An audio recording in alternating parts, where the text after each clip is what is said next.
What is up, everybody? It's that time again. Sunday night, you know what we do on Sunday nights? We gather around the Mothman and we tell our spookiest spooky stories. Welcome, everybody. Have you missed the spooky stream? I missed it. Seems like the week feels longer when I don't do the stream. Everybody tap the screen, send some hearts. It's very much appreciated. Sorry, I'm over here slurping on my coffee. Hey, Holly. Glad to see you. Oh, thank you for the little heart thing. Those are so cute. I need like an AI phrase for gifts. What is that one? What is that? I don't even know. Like two little pink stick things. Thank you for the little pink stick things.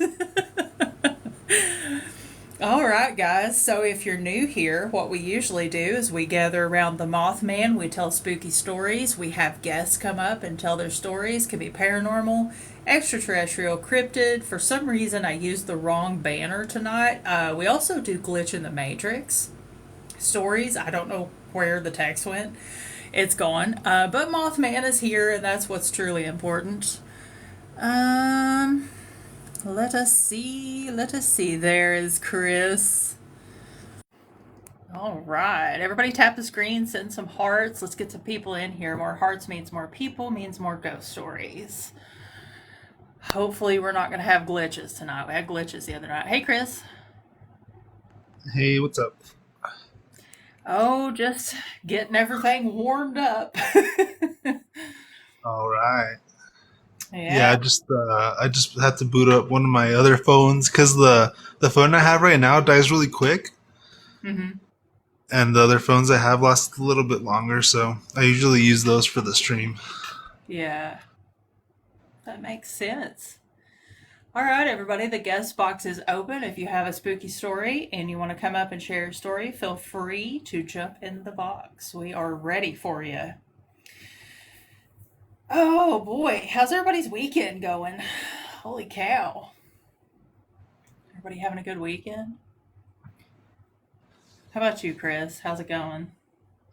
Well, it's good now. I just got home and I got myself some ice cream on the way home, so I'm chilling.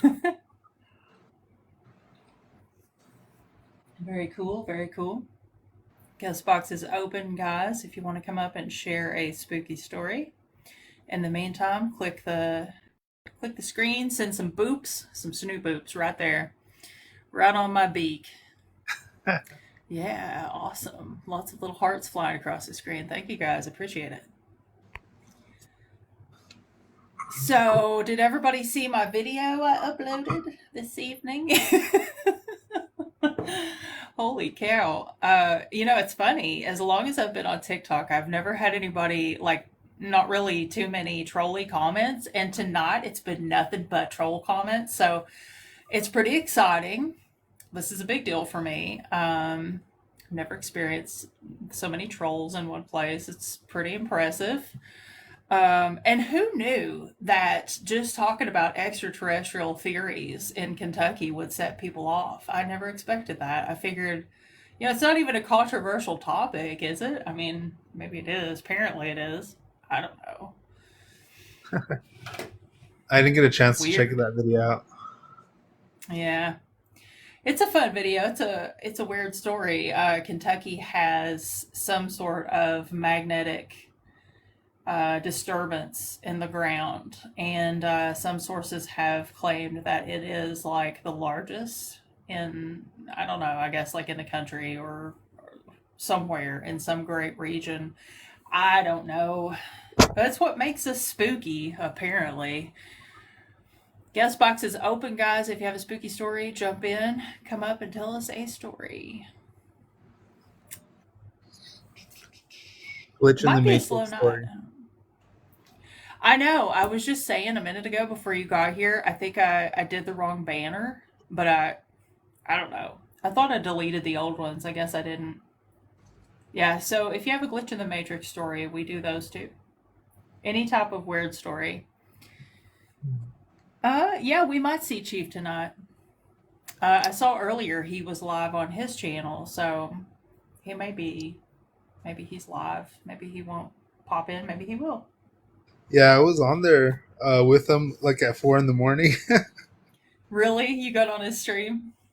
Yeah, we were talking about Red Dead Redemption 2 for a little bit. Yeah, that's cool.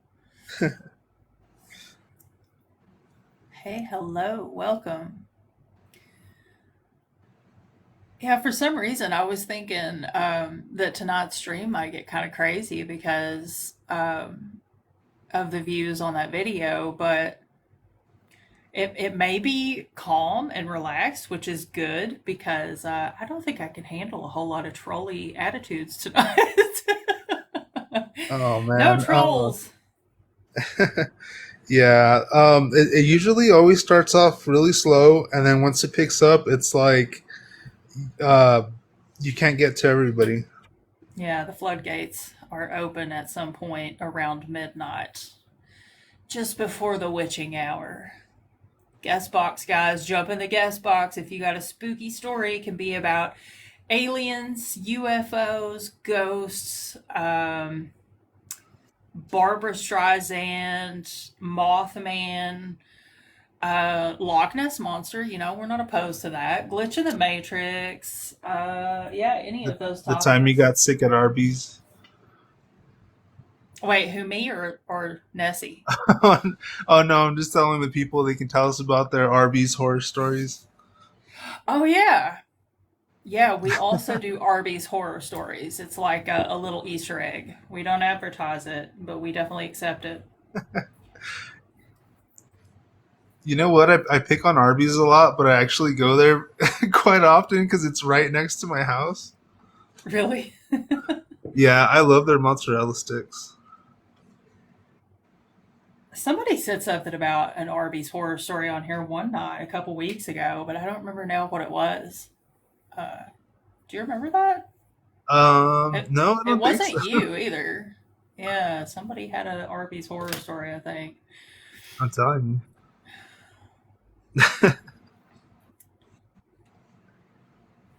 Grew up you. in a haunted house. Come up and tell us about it. Guest Yeah. box is open, guys. The little pink and blue person somewhere at the bottom of the screen. If you click that, you can jump in as a guest and you can come up and tell your story. You share a birthday with Stephen King. Interesting. Very cool.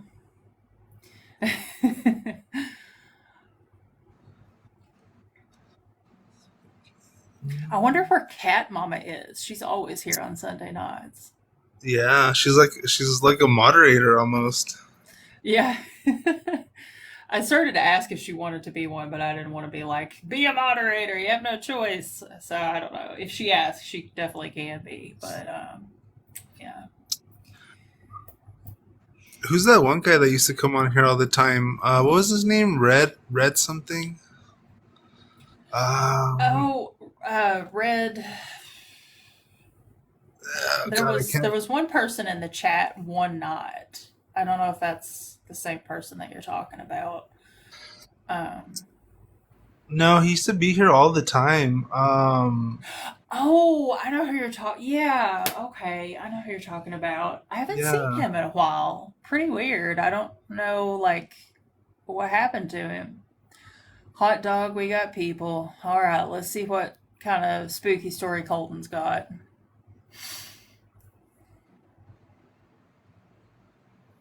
Hello and welcome. Hello, Do you have a spooky story for us? I do. It's about a deer hunting story. Okay. Y'all familiar with that? Yeah. yes. Alrighty. So it was about call it 4 o'clock in the morning, and I was going out to my stand for the first time ever. I used to go with my daddy, and so I was already nervous. I walk out to my blind, and I get in my blind, and there's like 4 zip up windows all around the blind. So I open the door, close it, and it's around 4:15, and I open the window that's in front of me, and it's facing like this cornfield thing. So, I'm just sitting there, and I remember falling asleep, and then I wake up to this like cracking noise, and I look down at my phone. I remember it said 437 on it. And I look up, and there's this white beam that just shoots straight across from the window. And when I tell you I closed that window so fast, it was unbelievable. And I just sat in my blind till the sun rose, and I got out of there and drove home. But yeah, that's my story. Interesting. So, what do you think it was? I mean, I was thinking some ghost, but I'm not familiar with the paranormal game. I just saw this on my For You page, and I've always had the stories, but freaking Hmm. me out. Yeah, that is pretty spooky. Is that area known to be haunted or anything? Well, it's like southern Arkansas. It's super random, so I don't really know. Yeah. Yeah, that is pretty spooky. Yeah, it's been nightmares and everything. You know what I'm saying? Yeah. Well, interesting. We appreciate you sharing that with us. Of course. Yeah. You guys have a great night. Thanks, you too. Of You course. too. And we got Big John.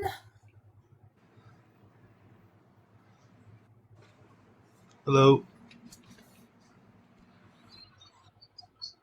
Hello and welcome. How you doing this evening? Good, how are you? I'm okay. You I got came a spooky across story? yes, actually. Before I began, not to be rude, but uh, you can believe or you can't. You know what I mean? It is what it is. It doesn't change what me and my family went through. But I'll make it short as I can. When me and my mom moved up to Missoula, Montana, we moved up on a place called 9 Mile. It's about maybe an hour outside of Missoula, and it's in the back country. Now, this is in the early 90s. But no, it's to my mom and I, what my aunt and her family had that came across her land was what I believe to be a pack of upright walking wolves, a small pack, but a pack nevertheless. Um, the two I saw the most were pretty big. They could look into the second story windows if they stood straight up. You know what I mean? They'll put their hands over the second banister railing and kind of look into our living room. And of course, at the back of the house, we had a little tiny hill that went up into the woods, and we never really went back there much. But that's where they would always come down from. They would love peeking in the windows. I remember the first time I ever saw him, and he had a black and white face, fur. You know what I mean? Uh, had long whiskers. Um, his eyes were self luminous. They glowed a bright like yellowish greenish color. And he woke me up out of a dead sleep. Like I was sleeping and horizontal towards the window to my right, and his presence looking at me woke me up out of a dead sleep. And these things, at least the ones that were on came through the property. I'm not gonna say they could talk to you, but they can get their point across to you. They had facial expressions like we do. You know what I mean? It's weird. But the first impression I got, because his eyes were big round as like silver dollars, man, and like he had this wild primal look in his eye, and like don't scream or we're coming in. That's the impression I got. Um, I tried to get my cousin Hoyt's attention by pulling a sleeping bag up over my face and nose, and tell him to stand up. There's a wolf man staring at me through the window, and first he wouldn't answer me. Like it took me a couple of tries of trying, like I was trying to whisper it to him because I didn't want to draw this thing's attention more than we already have. And finally, he told me, he goes, "Look, just leave them alone. They'll leave you alone. Roll over, put your back towards the window, and don't bother them." And I wish I would have listened, because we lived with them for a couple years.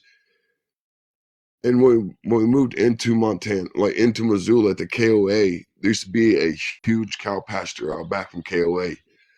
They ended up following us into Missoula, and it didn't end too well.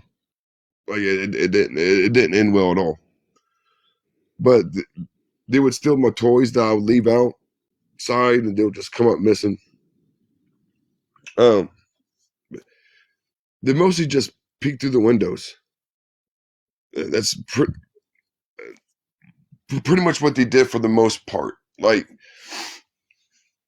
one of them ran in between me, Hoyt, and Coleman. We're all outside, out front, and they could run so fast it looks like a blur.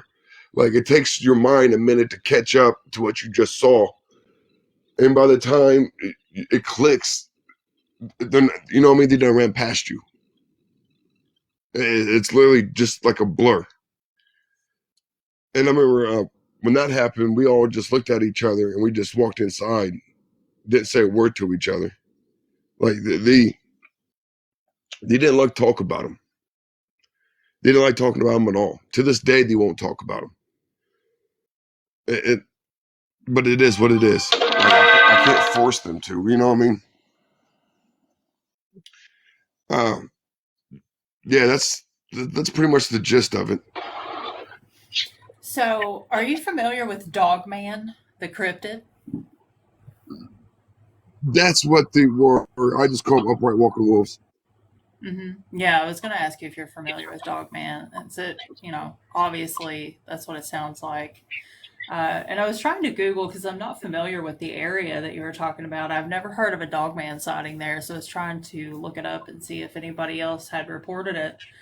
But I know, like Montana, there have been like other reports come from that area. So, um, but yeah, if you're familiar with it, then I guess I don't need to tell you about it. But wow, that's Yep. pretty crazy. We have a lot of people come on with Dogman reports. It's really interesting.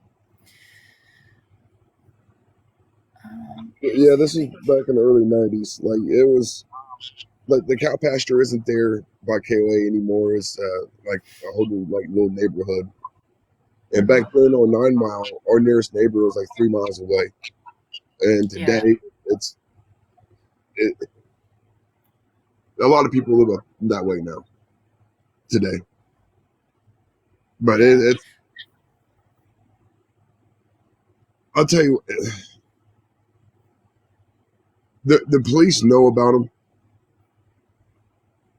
I'm not gonna say all police know about them, but Hmm. I know for a fact at least the ones in Missoula know about them.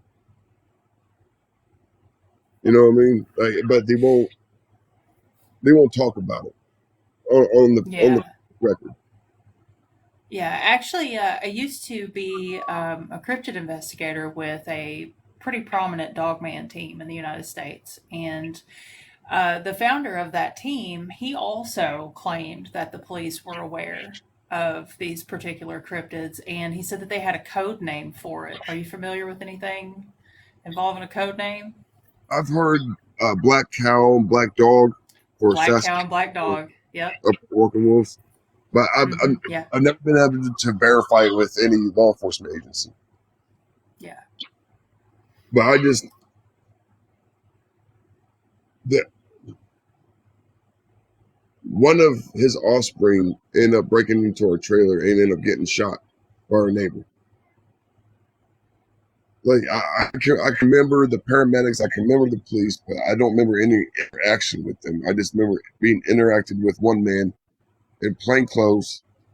I remember having an IV in me, and I remember them sticking them handing me this device to stick up to my ear. Like that's about it. You know what I mean? I don't remember much. Like I remember being kind of catatonic and just staring down at the body. You know what I mean? Because you got to think this is years of them coming to my window. You know what I Hmm. mean? And just, Yeah.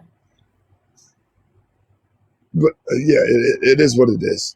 Um, Like I said, I don't remember any police or paramedic. Like I remember them walking up to me, but nothing outside of that scope.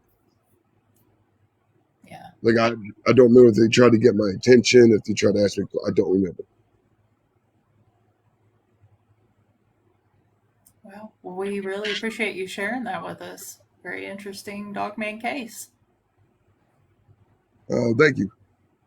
Yeah, thanks. Wow, that's so crazy, huh?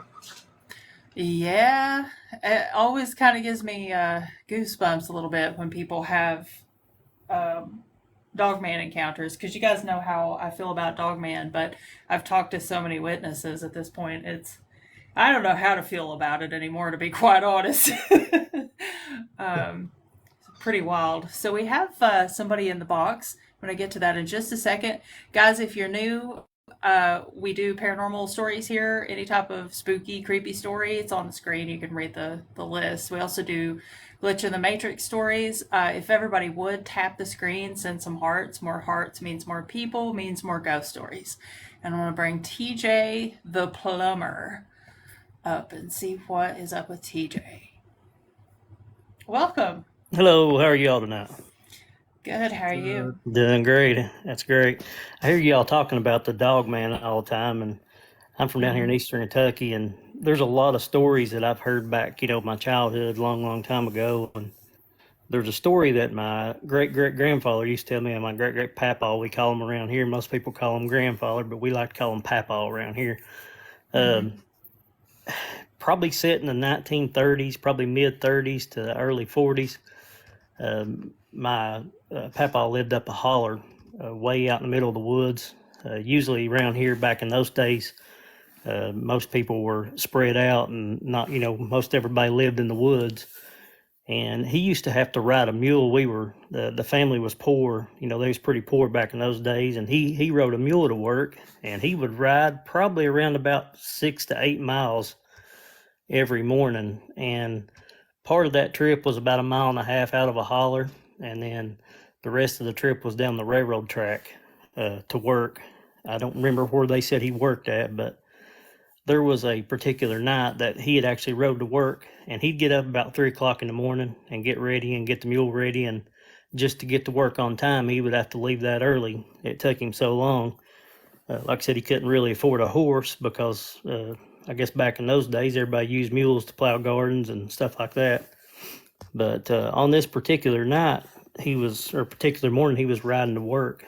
And on his way to work, he actually heard something near him. And, the old mule couldn't go very fast. And he said there would be many nights whenever he would get freaked out on the way to work because of sounds that he had heard. And on this particular night, as he was riding down the tracks, he heard something in the gravel, following him down the tracks. And all of a sudden, he felt something grab him and like squeeze the breath out of him. And the horse itself started like tumbling toward the ground. It was having a hard time holding itself up, or the mule was having a hard time holding itself up. And he could feel that thing breathing on his back.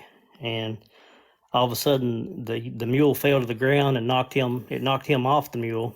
And he got up and turned around, and the mule had took off running out through the woods. And he could hear the mule, like, I guess, making awfulest noise it ever was because something was attacking it.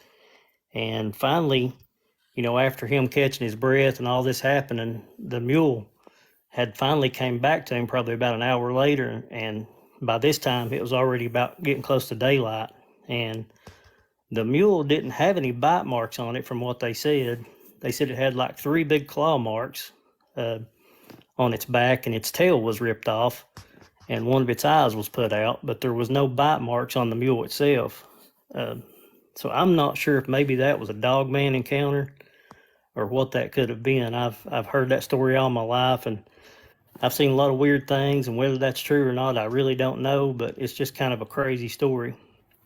Yeah, that is. That's terrifying. I'm actually from Elliott County, Kentucky, if you know where that is. Yes, ma'am. Know right where that's at. And yeah, and it sounds a lot like my papaw too. He also had a mule that he used to take to work. I was just thinking of that while you're telling the story, but yeah, that is a pretty intense story. You know, it could be anything too, though, really. But there is a Bigfoot presence in eastern Kentucky, so there's also that. But But I've never really heard. I've heard one or two semi-recent dogman encounters in eastern Kentucky, like around Elliott and stuff like that. So, before but he passed yeah, away, a few of the grandkids before he passed away had asked him about the story and what he seen, and he mm, could have swore he saw like some orange, maybe orange looking yellow eyes mm, going through the woods as that thing attacked as it actually was attacking the mule. yeah, So he don't really know, but it did freak him out. He lived in pretty bad area. That his house, he swore his house was haunted all of his life anyway. So I'm not yeah. sure. I've got a bunch of those stories as well, but there's so many of them. I could be here all night telling you that stuff. But I'll let somebody else get on. So you all have a great All night. right. Well, we appreciate it. Thank you. Yep.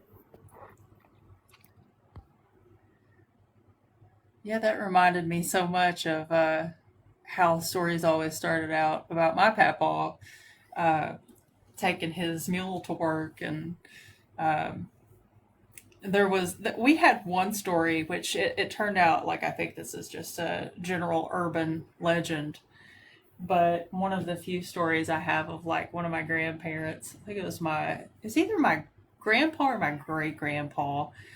He was on his way back home real late at night. There was a storm coming, and he stopped in some type of old cabin that was abandoned and went in and was waiting for the storm to pass. And he said that he saw something moving in the corner.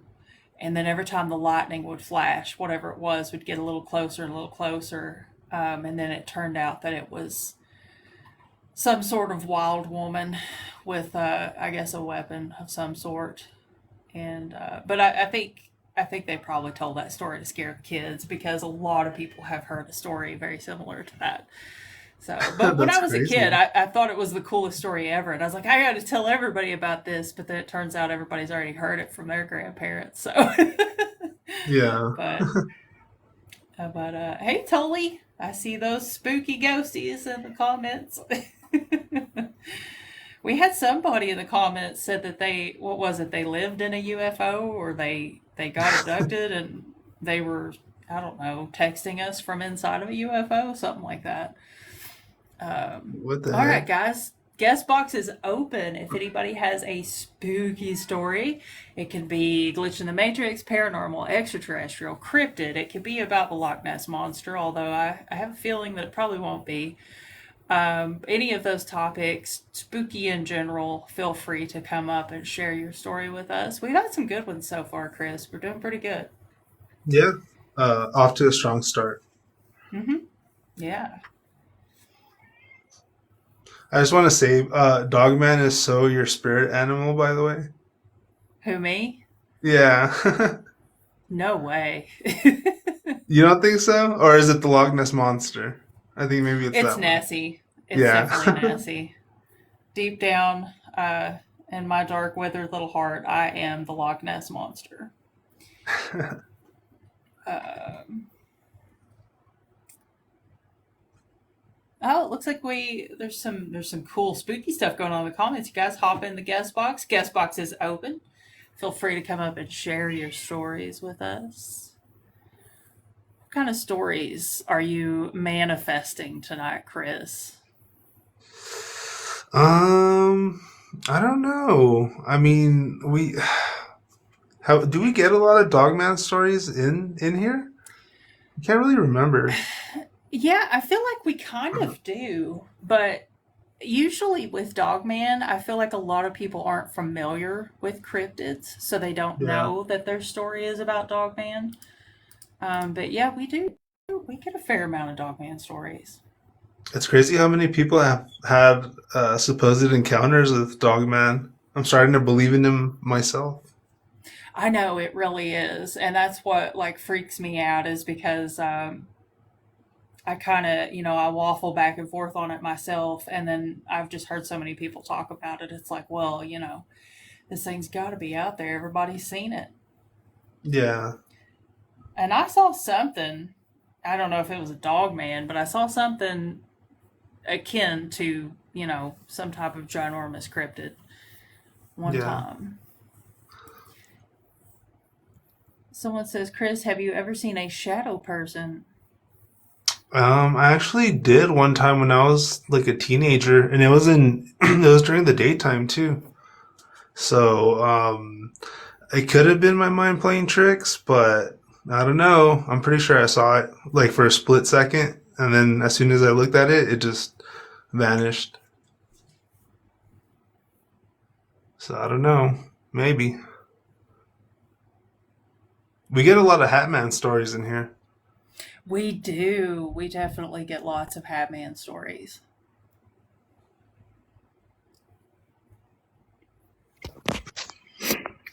Welcome back. Here, real quick, for just a second, I noticed they was asking Chris about like shadow people, Mm-hmm. and there is a little situation I've got going on here at my new house. I've got a house that's only 2 years old, and when I built this house, I was doing dozing work on the land, and I noticed you all have some like Indian people in the comments every now and then. I'm not sure what the guy's name was. I've heard him on here a few times talking about a few things that really hit home with me here the last little bit. Uh, I have seen some weird things, and honestly, my wife, me, and my kids can see this thing at the same time, and we don't think we're going crazy. Uh, After building my house up here, I think I disturbed something on the ground, and I got to doing a little bit of research, like historical research on my land, the area I'm in, and there was some pretty deep history in the area where I live at, and I see like a shadow person. I've been seeing it since probably day one of building this house. When I had this house up in the stick form, I was sitting in my living room one night while the moon was out, and I kind of seen something go by me, and I just, kind of thought I seen something, didn't really know what it was, and I just played it off. But after the house has been built and started living in it, it's like we see the same shadow figure kind of crossing the same area constantly. And I don't know if we just, like I said, it just really got to me historically, and I started looking at it and started thinking about the land and the legend of Jenny Wiley. I started reading some of that and looking into the Cherokee Indian that had actually traveled this area, and I'm really close to where they kept her at, where they actually kept Jenny Wiley for a long time. And I'm not sure if I've disturbed something here or not, but it don't bother me. It's like it don't really bother me, but we see it plain as day. And I'd love for somebody to actually research that one time, just to kind of come here and see it. I guarantee if we had neighbors here or somebody come over, I guarantee they could sit here for just a little while and probably see it. Uh, it's random times, but it's always kind of seems to be in the same area. Mm-hmm. Yeah, I've had experiences like that, and who knows? We talk about shadow people all the time here on this stream, and what I've been told about shadow people is that they are observers and they just observe us, and they're normally not malicious. And that tends to ease people's minds sometimes, because a lot of people, if you don't know anything about the paranormal and you encounter something like that, it's going to throw you for a loop. Um, but yeah, it's weird, and you can see them any time of the day. You can see them, just about any old time they feel like popping out. Yeah, they don't Yeah, give us no, any, they don't seem to give us any fear or yeah. anything. Like, I think I did disturb something, to be honest with you. I mean, there's like, they've been Indian artifacts found all around my area. And I'm like where the mounds used to be down here, like the historical mounds that used to be in this area, along the Little Mud Lick area and along the little, like Big Mud Lick, places like that in Staffordsville. And actually, I'm really close to the Jenny Wiley Falls. And I believe that there's probably some of that going on here, uh, just by my little bit of research I've done. I did find some stuff that went along with this area, and it's kind of cool to read some of that stuff. And I thought, well, maybe it has to be the land. I really don't know. Yeah. I actually did a paranormal investigation at the Jenny Wiley. What is it? It's like the big resort place. Um, Probably back in the early 2000s. I can't remember exactly when it was, but about 2009, something like that. And if it makes you feel any better, we didn't get any activity whatsoever. There was no paranormal activity there, but that's not to say that there's not some, in the general vicinity. So, Right, I heard that. Okay, I'll get off here and we'll yak at you later. alrighty, thank you. All right, guys. You're convinced that your neighbors are witches. I mean, what's wrong with that? We don't do witch slander here. I love me some witches. I love witchcraft. I'm not a witch. I don't believe in witchcraft. I think it's cool, but no, don't think it's real. Don't come after me, witch talk. I still love witchcraft. All right, who's next? Somebody hop in the box. Chris, tell us a story. Oh man, I think I'm out of stories. Actually, I haven't really had too many crazy experiences. Not like you have. Yeah. Well, that's okay. We have a guess. Oh yeah. no, but for real, if you have some, if you want to tell one, you could tell one that you've I'll told I'll think before. I'll think about it for next time. Okay. Hello. Hello and welcome. Well, hello. Can you guys hear me? Mm-hmm. All right. I live up here in Western North Carolina, a little town outside of Asheville named Lester, North Carolina. We were talking about there for a moment cursed land, or land that we feel that some things are a little stranger than others. And I'll tell you a little story about my great-great-grandfather. He fell in love with somebody over towards Yancey County. And Yancey County crossing into Lester back during that time, there wasn't anything that you could do but ride a horse. Now, the first story that I ever heard from this man, I was about maybe 7 or 8 years old. And he didn't have a mule, but he had a horse. And he came and he'd visit Leslie. Leslie was her name. She was my great-grandmother. And he'd cross over through the dark and through any time after Sunday service, he could get a minute to be around her. He'd ride that horse all the way there from Yancey County, up and along the mountain of Western North Carolina, all the way down through South Park, South area. Well, one day he came calling, and he was sitting with her there, and they went a little too long, and night came up on him. He took off.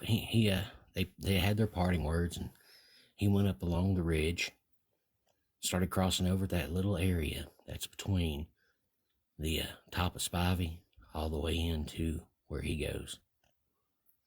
Well, while he was clip-clopping along, the horse started getting a little jittery, started getting a little excited, started breasting a little bit, being a little bit unresponsive. So he egged her on and pushed as hard as he could, and then the woods around him got silent. Everything got quiet. He said he got cold too, and this is the middle of July. I mean, now the mountains are a little bit chillier than most, but this was the type of cold where he could actually start seeing his breath. So his heart started getting a little faster, and he started prodding on his horse as fast and hard as he could. And before he knew it, he was in a dead run. And back then, those trails up through there were not exactly what you would call good enough for a horse, let alone a mule. And he kept hearing something coming up behind him, branches snapping, things all around him. And the way he told me is he leaned into us, you could tell he was getting excited. There was things around him that he looked like a madman telling this story. He says before he knew it, he turned over his shoulder and looked, and he saw these yellow eyes, golf ball size, looked like a cat's eye coming at him. And he heard his horse whine and take off as fast as it could. And he rode that horse till sweat was pouring off of him and off that horse. And they made it back to where they started from. And he looked back on that rear flank of the horse. He saw 3 claw marks, bleeding as wet and as red as the night is long. And that's my story. Very interesting. Thank you for sharing that with us.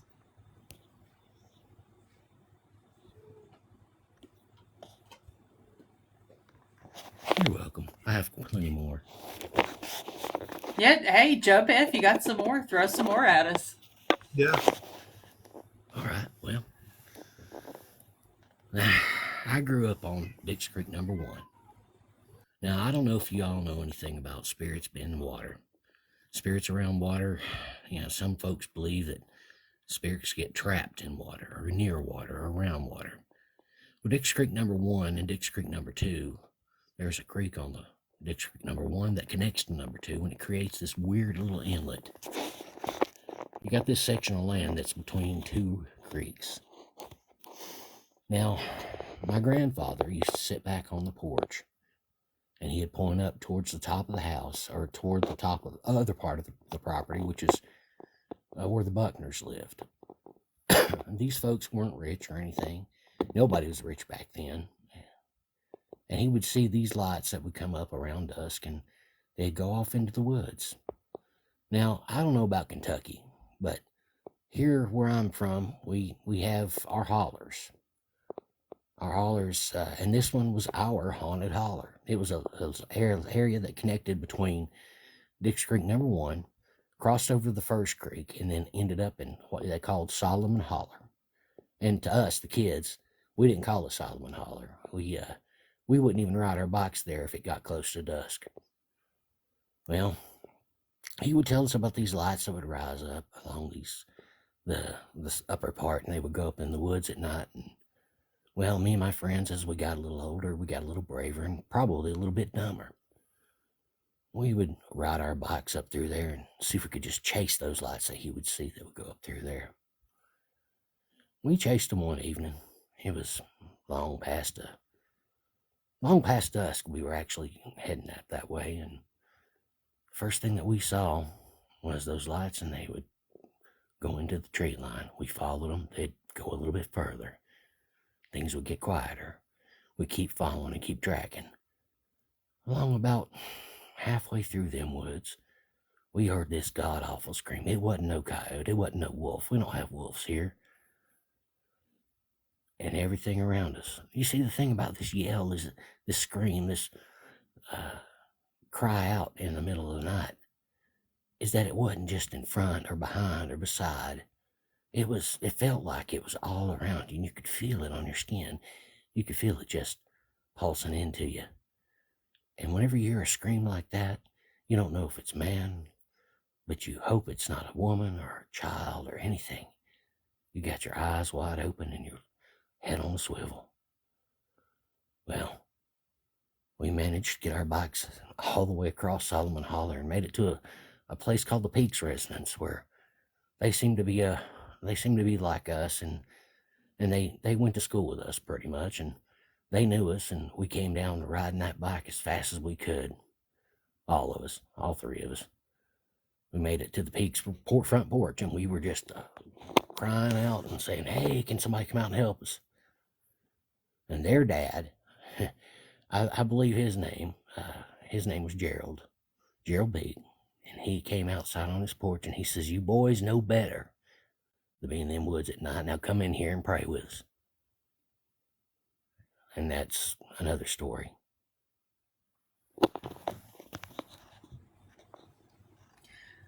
Yeah, it sounds like you guys have the spooky factor like Kentucky does. Yes, ma'am. Yes, ma'am. I often come to see you whenever I'm comparing notes to what we've witnessed around here. Yeah. Funny thing is that as technology's gotten better, I went back to these places in my 30s and let's just say that some of the readings that I found on using the electromagnetic devices that we had and everything, that it was justified. There's a lot of anomalies that are around these woods and these mountains. I think things just have trouble dying here. Yeah. You're also part of the Appalachian, right? You said? Yes, ma'am. That I am. Yeah. Yeah, that'll do it. That's spooky territory for sure. Yeah, I went and formed my own little ghost hunting group there for a while, and we explored all of downtown Asheville, and we found out some things and discovered some others, and now I'm no longer in it. Too scared of something following me home. Yeah, that's understandable for sure. Alrighty, well, I'll bow out and let somebody else have a turn. I appreciate your time. We appreciate it too. Thank you.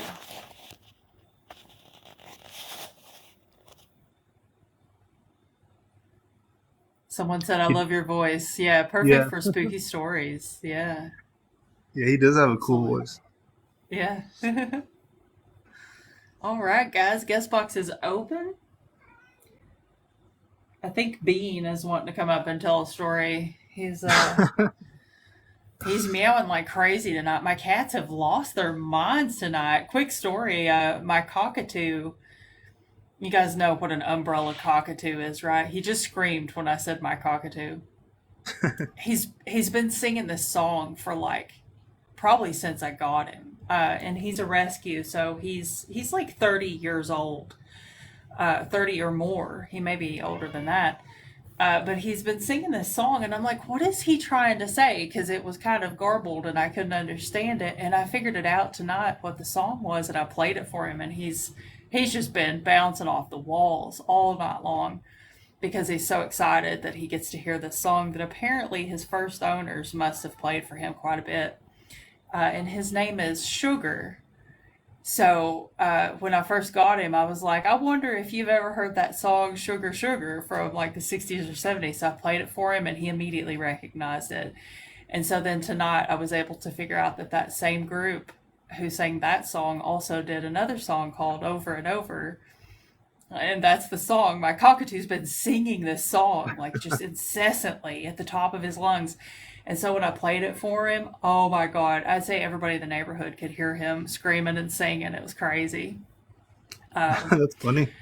yeah, it was so adorable, but also kind of sad because the story I was told is that his first owner, I guess, was elderly and they passed away from Mhm. cancer at some point. And then he ended up with another family and then he ended up with me.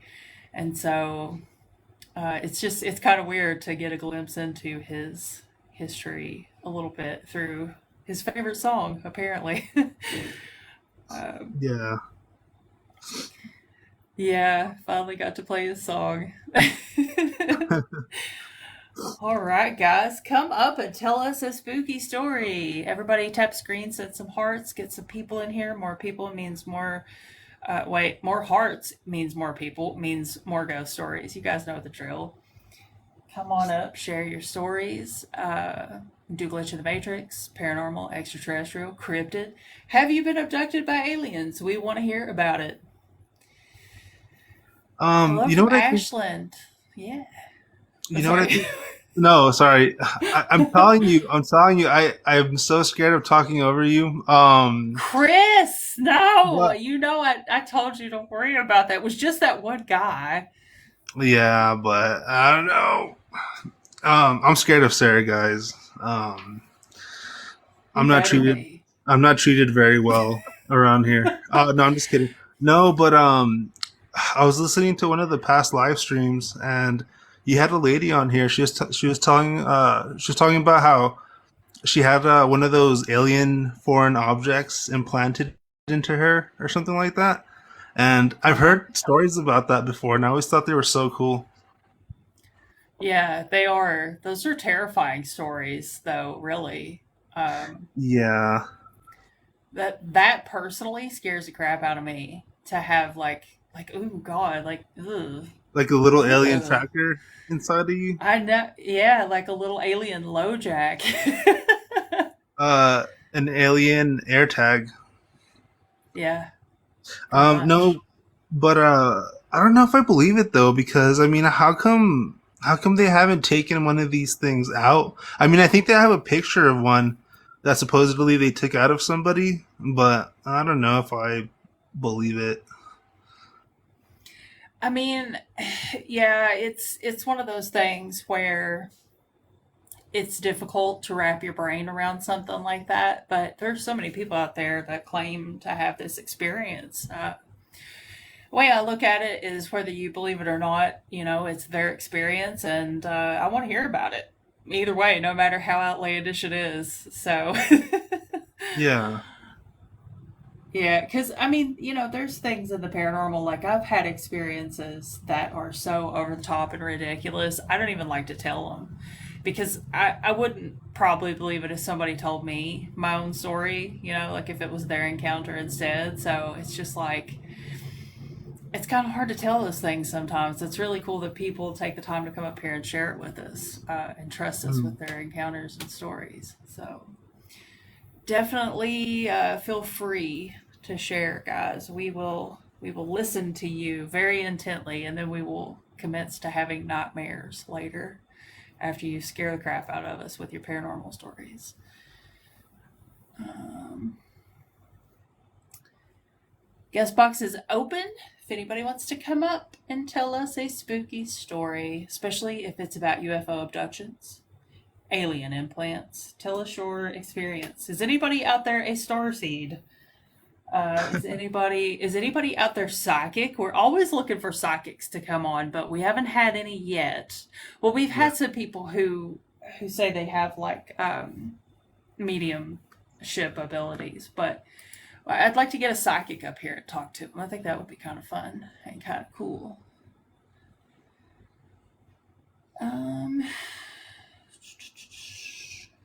Robert, I think you have to have 200 people, 200 Yeah. followers. So if you have at least 200, you can send a guest request. And Owensboro, yeah, there's some pretty spooky stuff there. Let me pull up my notes document and I'll tell you. I may have some videos. Let's see. Owensboro has the Ben Hall State Park. Actually, somebody contacted me a while back and told me a really spooky story about that place, but I never made a video on it because I couldn't really find my own research to turn it into a video, and I didn't want to use their story, obviously, because that's their experience. Catherine Spalding Elementary School in Owensboro is haunted. Let's see.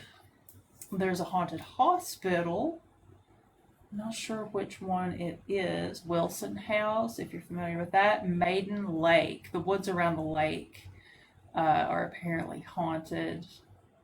Um, Someone fell in, and I guess they've been stuck there for all eternity. I don't know.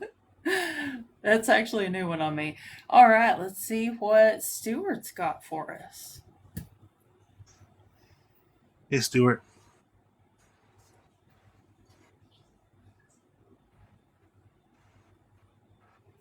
I can't. Is he connecting? I see him. Okay, I'll give it a second. It's not connecting on my side. Oh, man. Oh, there he is. Hello. Oh, man. Hey, Hello. am I good now? Welcome. Mm-hmm. Yeah. Yeah, I got a ghost story. It's about my grandma's haunted work that she had. And the interesting story is these three spirits that were at her work, they kept on haunting her and her group home people. And the thing is, one of them's a shadow person, and the other one's a sick girl, and the other one's a green lady. Ooh, interesting. Yeah, so what And happened? stuff started flying around everywhere. Radios turned itself on, silverware vanished, doors locked themselves. What do you think of that? Someone bugged the cat. They bugged the cat? Yeah, grabbed the cat. The ghost did. Yeah, the ghost grabbed the cat and made it mad. This happened on 13th Street on Bedford, Indiana, right where I was at. I got some haunted spots right where I live at.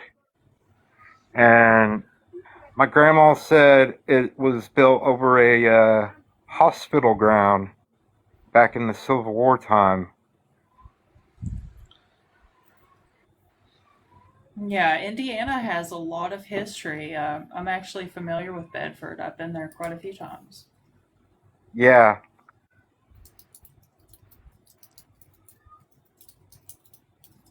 Okay, well, we appreciate you coming up and telling us about that. you're welcome. Have a good night. All right. Very cool. Indiana has some really cool little towns. Have I ever done an investigation there? I feel like I've done one investigation in Indiana, but I can't recall. It's like a theater or something, like an old, really old theater. I did some convention dates there. I don't know. That was a couple of lifetimes ago. The Sally House is in the Midwest. I want to say, let me, the Sally House. I've 2 or 3 times I've been like, I'm going to make a TikTok video on the Sally House. It's in Kansas. And I haven't done it because I wasn't sure that anybody would really be that interested in it. But that was actually one of my favorite paranormal cases when I was a kid. And they televised, I don't know if anybody watched like Sightings back in the early to mid 90s. They kind of did like specials and episodes and stuff on the Sally House. And Chris, are you familiar with it at all? Yeah, I think the Ghost Adventures guys went there. Really? I think so, yeah. That's the one where it's supposed to be haunted by like a little girl, but it's like a demon, right? They may have decided that, yeah, but it is supposed to be a little girl. Hmm. Yeah. Yeah, I know it from them going there. Wow, they ruin everything, don't they? Yeah, they even came to my town. Really? Yeah, they came to check out the. We have a really old cemetery here, and Hmm.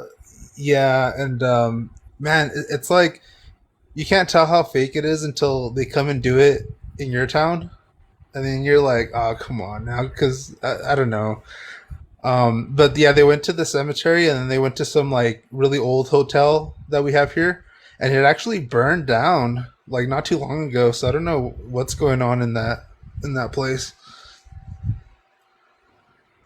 That's crazy. Beth, you have ghost stories? Jump at the guest box so we want to hear them. She can't, unfortunately. Oh, okay.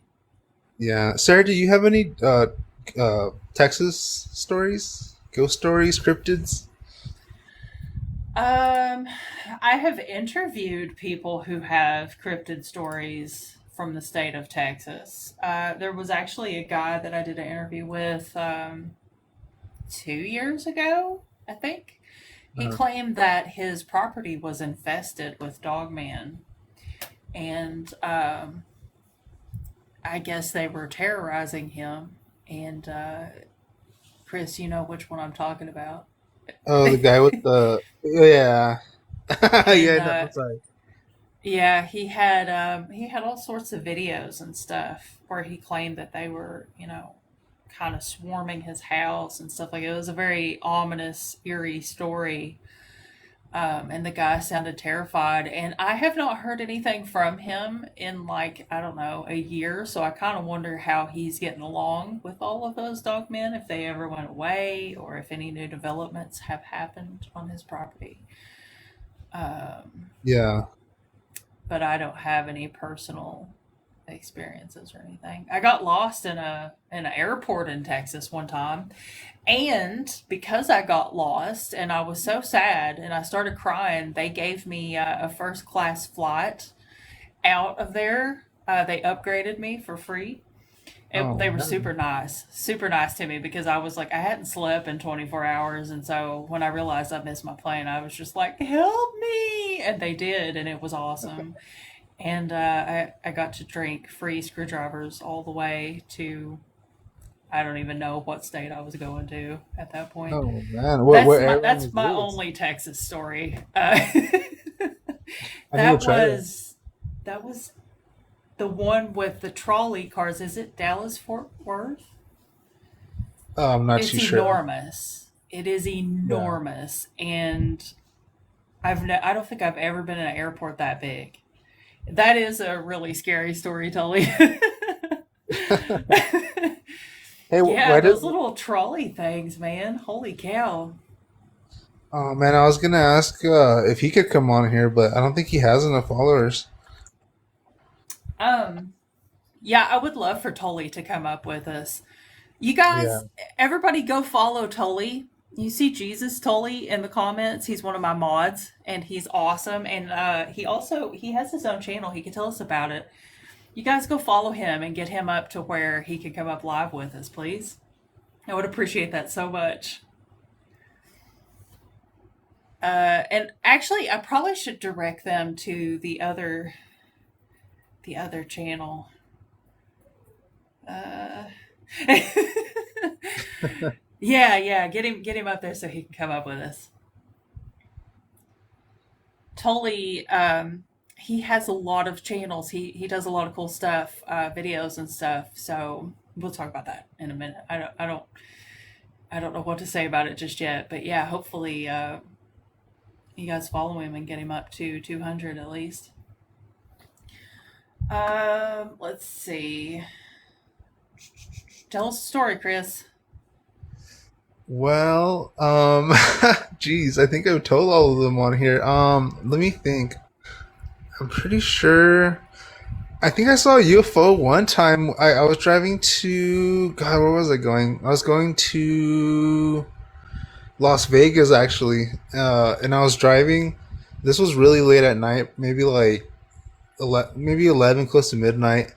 And so I was driving, and it was like super dark, and I just see it like it just caught my eye, and I look over, and there was just like a light in the sky, and it was moving really slowly, and I was looking at it for maybe a couple minutes, and then just out of nowhere, it just vanished. Like, and I don't know if it was a UFO. It could have been anything, right?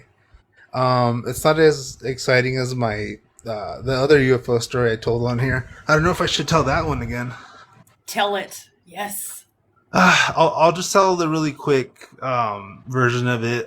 Basically, one of my buddies was dropping me off at my house one time, and this happened like right over my house, which really freaked me out. But there's just this light.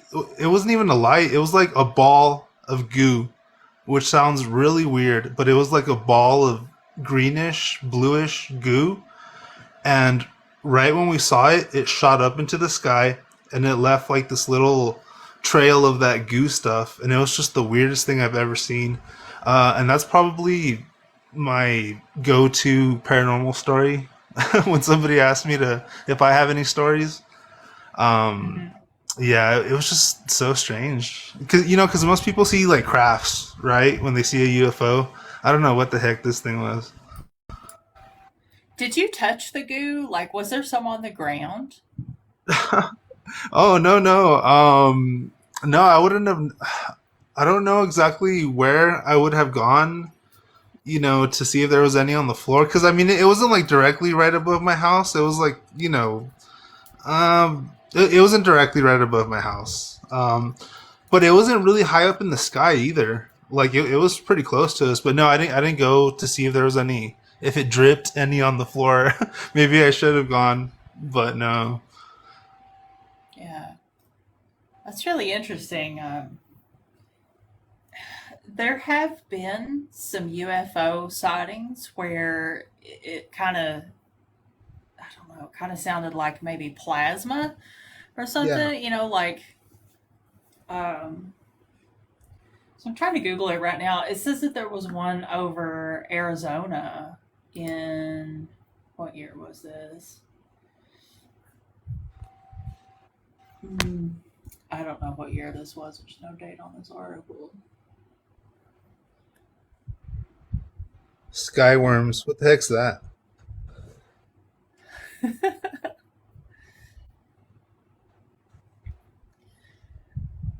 Yeah, like ectoplasma. Yeah. Yeah, it was weird. You know what that the guy that commented Skyworms, that reminds me? I was watching a video one time about stories from astronauts, like stuff they've experienced in space. And Yeah. this one guy said that he was looking out one of the little windows or whatever it is that they have, and that they saw like a giant snake floating out there. And I don't know. I mean, maybe it was like space trash. Yeah, maybe so. That would be Yeah, crazy to see. I've never heard of a sighting like that. That's really strange. yeah, and I don't know. Space is cool. Like, who knows what's out there? But you know what? I remember somebody bringing up the Black Knight satellite. Is that what it's called in one of your streams? Hmm.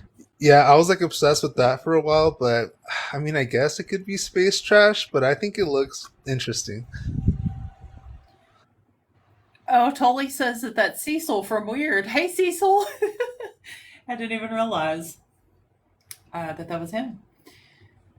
Um, all Who's right, this guys, tap the guy? screen. Send some hearts. More hearts equals more people equals more ghost stories, and we definitely want some more ghost stories up in here tonight. Um, if you have a spooky story, it could be about ghosts, aliens, UFOs, Loch Ness monsters. Chris doesn't like it when I ask for Loch Ness stories, but I'm manifesting. Okay, it's what my heart desires. Mothman. We could talk about Mothman. Any of those topics. Just something spooky and creepy in general. It doesn't even have to be paranormal. Feel free to hop in the guest box. Come up. Tell us your story. Um, yeah. Thank you for the hearts. Lots of hearts. Lots of boops. Snoot boops. That will get us lots of people. Tap right on Sarah's forehead, guys. Let's talk about foreheads, Chris. Let's What? talk about Why?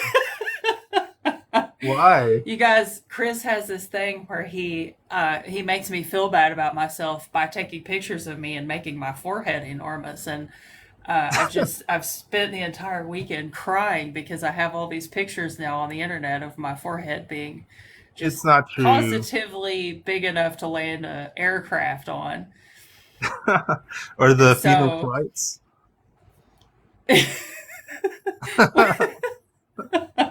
Whatever that craft was could probably fit on there.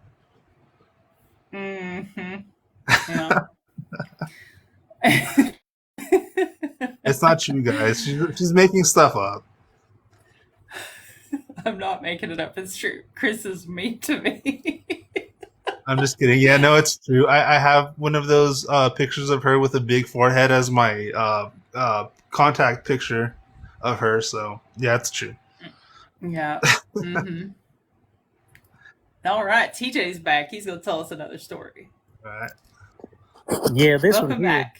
I'll tell you another one here that you said don't have to be paranormal. This one's not really paranormal, but this is one they actually thought was paranormal at first. My grandparents had lived in this old home.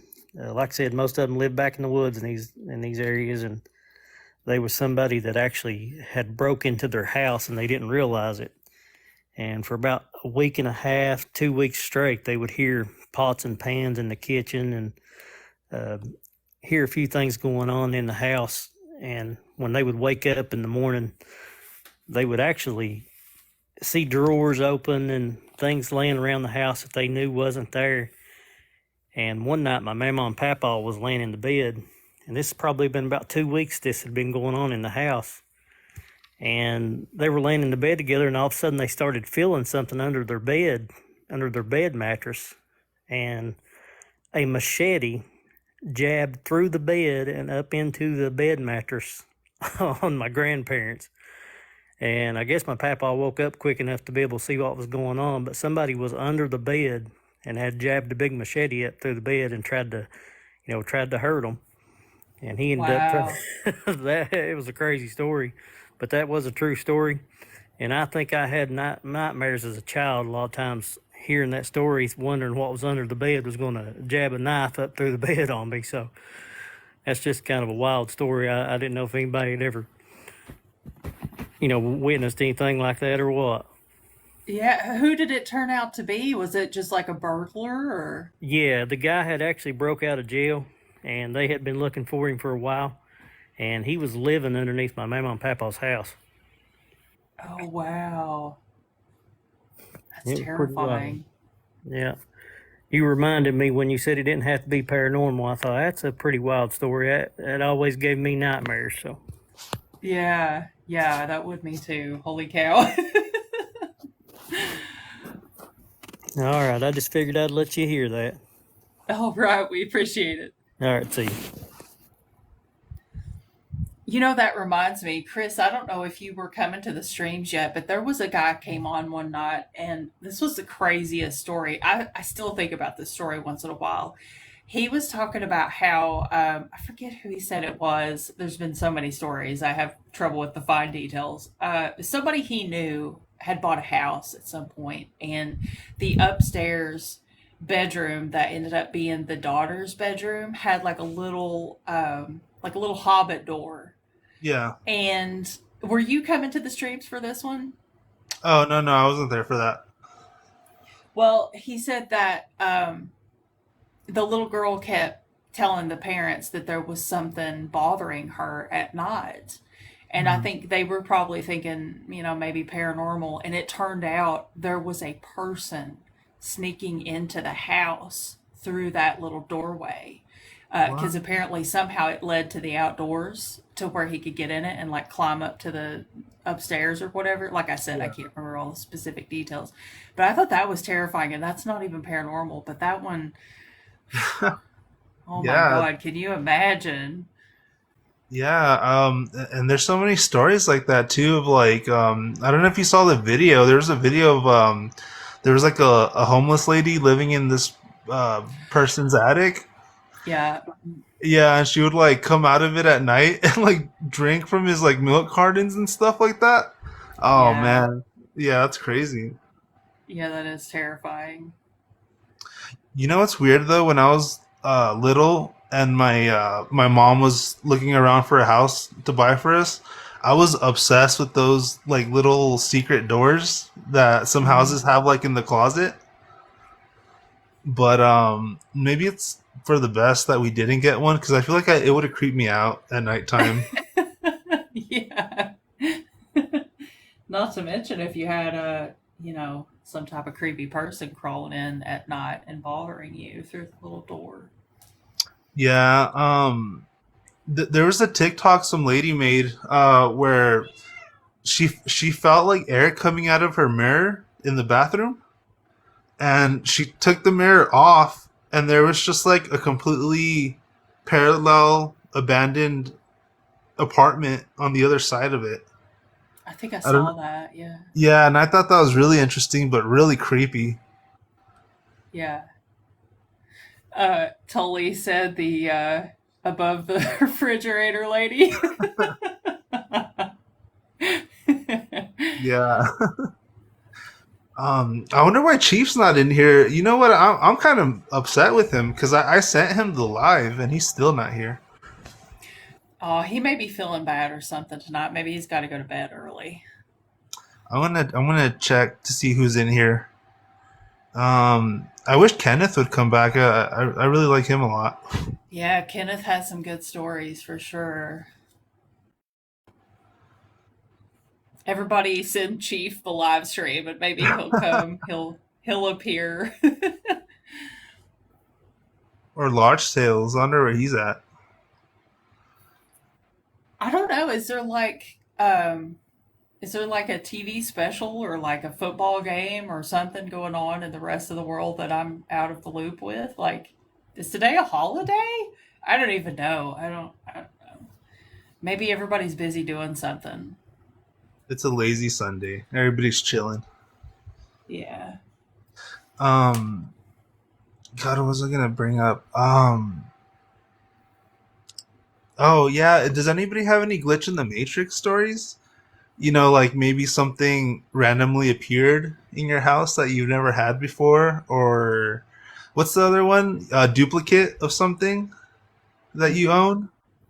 Yeah, I think those stories are really interesting. Have you seen those videos, like the Glitch in the Matrix compilations? And there's some of like planes that look like they're frozen in the sky. Yeah, but you know what that is? That's frame rate. It's a frame rate Yeah, problem. Helicopters will do the same thing.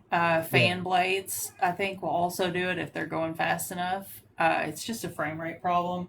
But it always kills me when I see people like, look at this helicopter, it's frozen in midair. And it's like, no, it's just the frame rate. If you change the frame rate on your camera, it'll move. yeah. I saw somebody in the comments said that they had a story. Guest box is open, guys. I feel like I'm not plugging the guest box enough. Guest box is open if anybody wants to come up and share a story with us. Everybody, if you don't care, tap the screen, send some hearts. More hearts equals more people equals more ghost stories. You guys know the drill. And feel free to jump in the box with your spooky stories. Come up and Don't tell be us nervous. about. Yeah, don't be nervous. We're just two wild and crazy paranormal people up here. Oh, thank you for the little thingamabobs flying all over the screen. I appreciate that. I gotta come up with some AI phrases. Hello and welcome. Hello. Well, so my name is Josh, and this is from this happened probably about 15 years ago now. Um, I was in nursing school and I was working overnight and I came home early because I had a test the next day, which irrelevant, sorry. But my sister, she's an avid, atheist. She doesn't believe in nothing. Um, she was actually having some issues mentally at the time. And I pulled up to the house and she calls me like freaking out, saying that there was somebody in the house and I needed to come inside. So I came inside the house and she come running down the stairs with her newborn baby, and she basically like barricaded herself in her room because she came downstairs to make a bottle, and she said a face like flew out of the wall and pushed her into the stairs. And I can't remember exactly why I was like, oh, okay, yeah, like this definitely happened, because at first I was thinking like, okay, you just had a baby, you're sleep deprived, like this, that, and the other. But so that that kind of sucks. I forgot that, like, one of the most important pieces.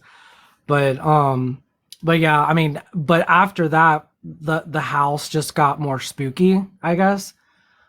Hearing footsteps and just different things were moving, and my mom even had like some like medical reaction to it. And the second we left the house, it completely went away. So that's just a really long story summed up really quick, but I just wanted to share that one. Well, we appreciate it, and that's very strange and spooky. I don't think I've ever heard of an encounter quite like that one before.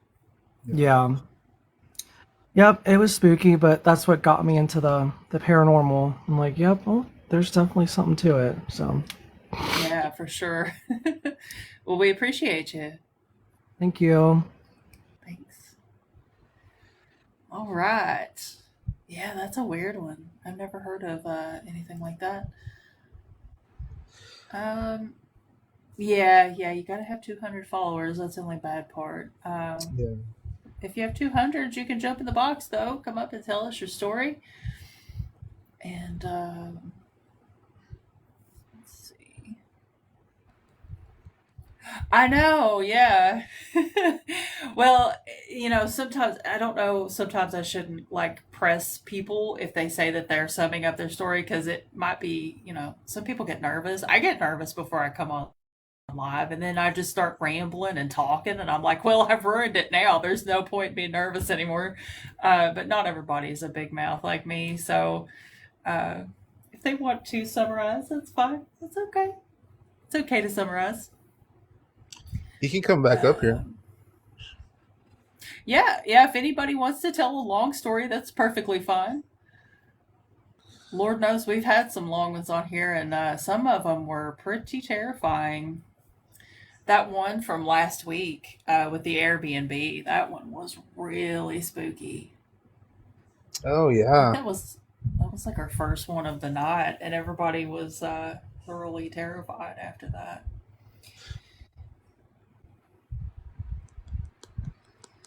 Super long and lots of boring parts. Oh, well, we appreciate you coming up and sharing it either way. So, You know what, Sarah? I believe that guy's story. The guy that came on your live with that funny voice, and he was talking about his brother. the the touch by the angel guy. I mean, all the weird stuff we hear on here, like I don't think it's that. You know, like is that where we cross the line? Golden auras around here. Well, it wasn't like, I mean, like whatever. Like if he wanted to come up here and just tell something that wasn't true, that was fine. It was entertaining.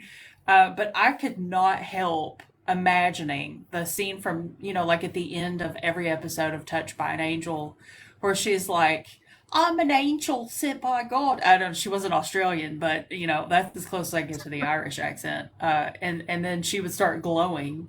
And as soon as he said that, I was like, you're a troll. I know what you're doing. You're trolling. So yeah, I think he was a troll, but he was a good troll. He was a fun troll. He could Yeah, it come was back funny. and, it's fine. Um,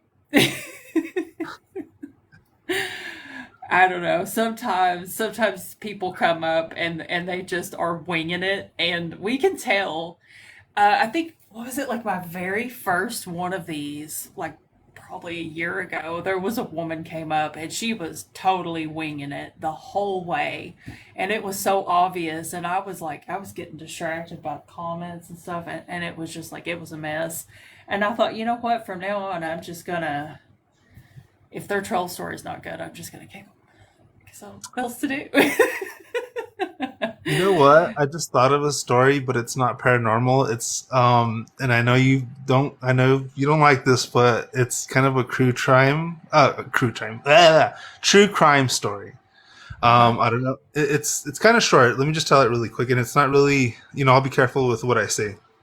Okay. Um, so this girl's parents came over to her apartment, and they came to visit her, and I guess they had a key, so they just let themselves in.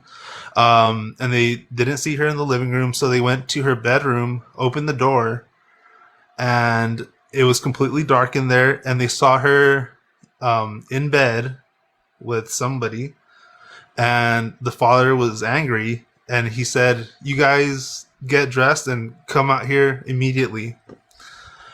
Well, so they closed the door, right? And they were waiting for her to come out with this person that she was with.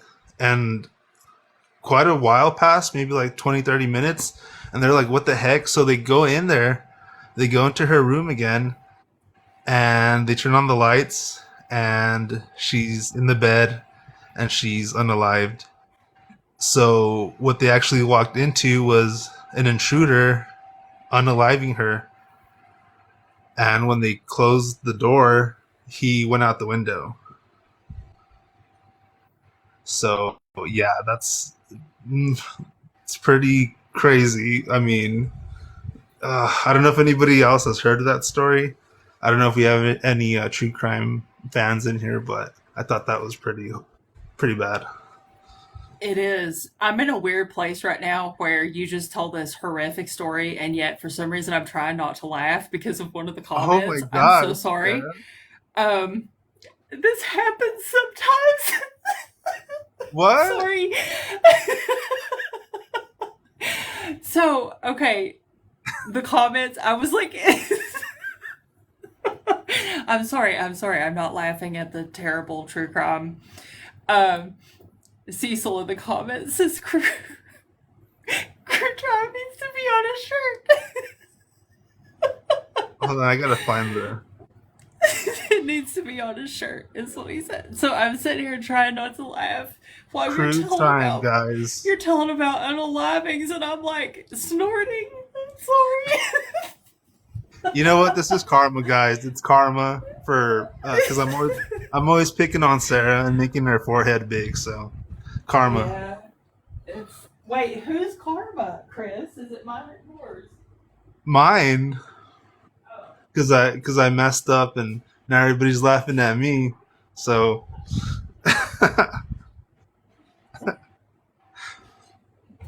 but yeah,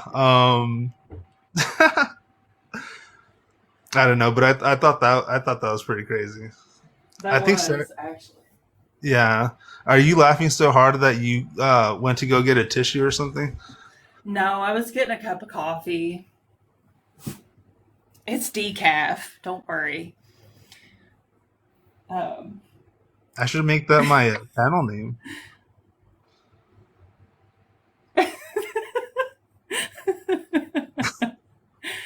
oh boy, somebody better come up here and tell us some spooky stories and get us back on track because we have lost the plot tonight, guys. It's Yeah. gone. It's gone I forever. I'm trying, guys. I'm falling apart here. All right. Serious face.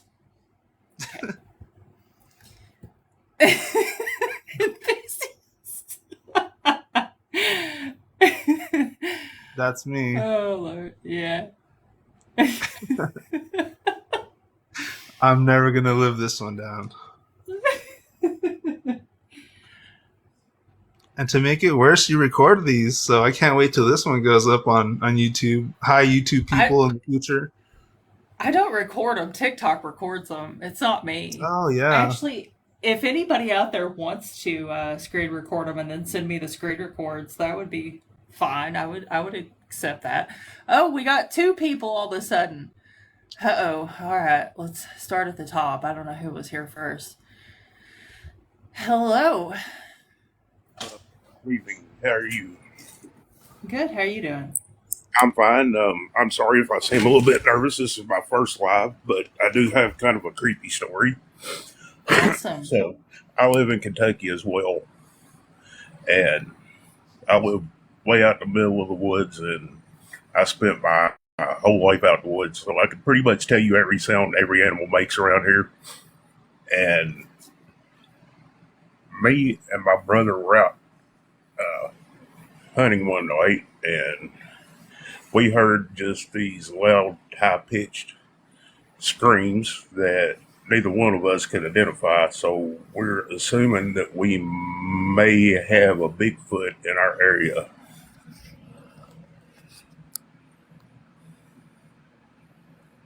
At least that's what it sounded like to us. Mm-hmm. Yeah, you very well might have a Bigfoot for sure. We both thought that was kind of creepy, and we didn't think nobody would ever believe us. So, we just got to keep it to ourselves. Yeah, I know what you mean. I actually had a Bigfoot sighting a few years ago, and in retrospect, I wish I had kept it to myself because it ended up in the newspaper, the Lexington Herald. So I know what you mean. Yeah, and I also used to live in the Berea area as well, and I just saw your video on that, and I was seeing some pretty freaky stuff as well in that area as far as UFOs and things like that go, hmm and things that can't be readily explained.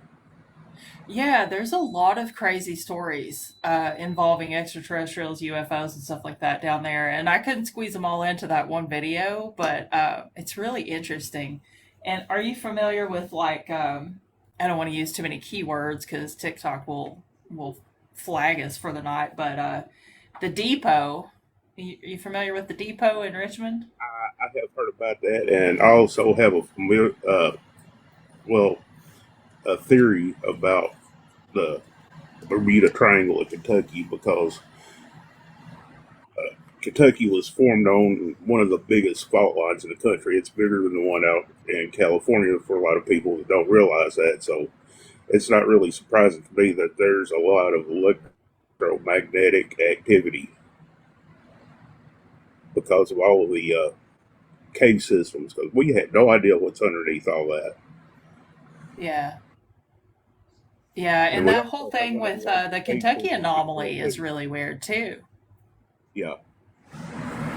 And yeah, we also have one of the largest cave systems in the entire world, which could probably explain quite a bit of that Hmm.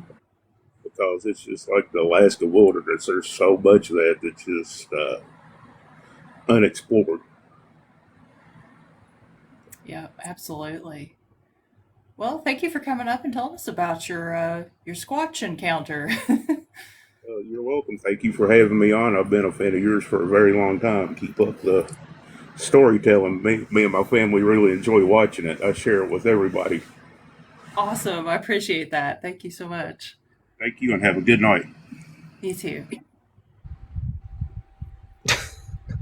Did you see the comments, Chris? Chris, did Oh you see the man, comments?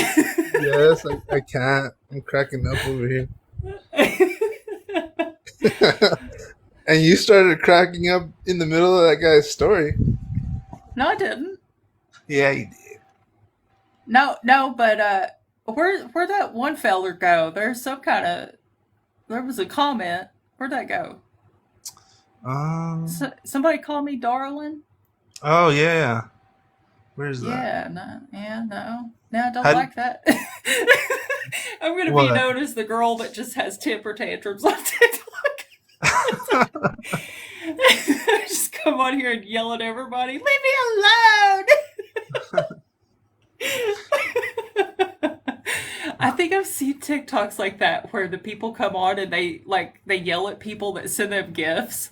They're like, "Stop sending me gifts. I don't like it." Have you ever seen those? Oh yeah, and I don't know if anybody else has seen that Joker guy. There's like a guy that paints his face like the Joker, and he like demands gifts on TikTok Live, and Really? I think it's the weirdest thing. And the people that actually send him gifts are dumb. I don't, yeah. I haven't seen that guy yet, but hopefully I will. Hey, Guys, Hello? Hugh. It's good to be here. Thanks for choosing me. Yeah. I have two really cool ghost stories, paranormal stories, and I'll start with the most recent one. I was kicked out of my sober living house for relapsing on alcohol, and so I found a place in my neighborhood where I grew up that was kind of secluded and wooded and kind of away from the kind of behind a friend's house. You know what I'm saying? Just kind of tucked away where I could pitch a tent and kind of camp out for a little while until I found somewhere to stay. So, I still have my cell phone and I still have everything. So one night I was watching a horror movie, and am I allowed to say the name of the horror movie? Yeah, I think so. Okay. Well, it was 100 Avenue Ghost Street or something. And the movie plot was about a guy named Robert Speck.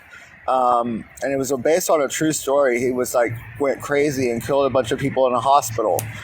And so the movie was, it was a good horror movie, but it had its ups and downs. It had fake blood and all that, but it had a few good jumps in it, And I watched it till the end. And one of the things about the movie was when Robert Speck would kill his victims, right before he would kill them, they would hear a bird call. They called this man the Birdman. As far as a serial killer goes, they called him the Birdman.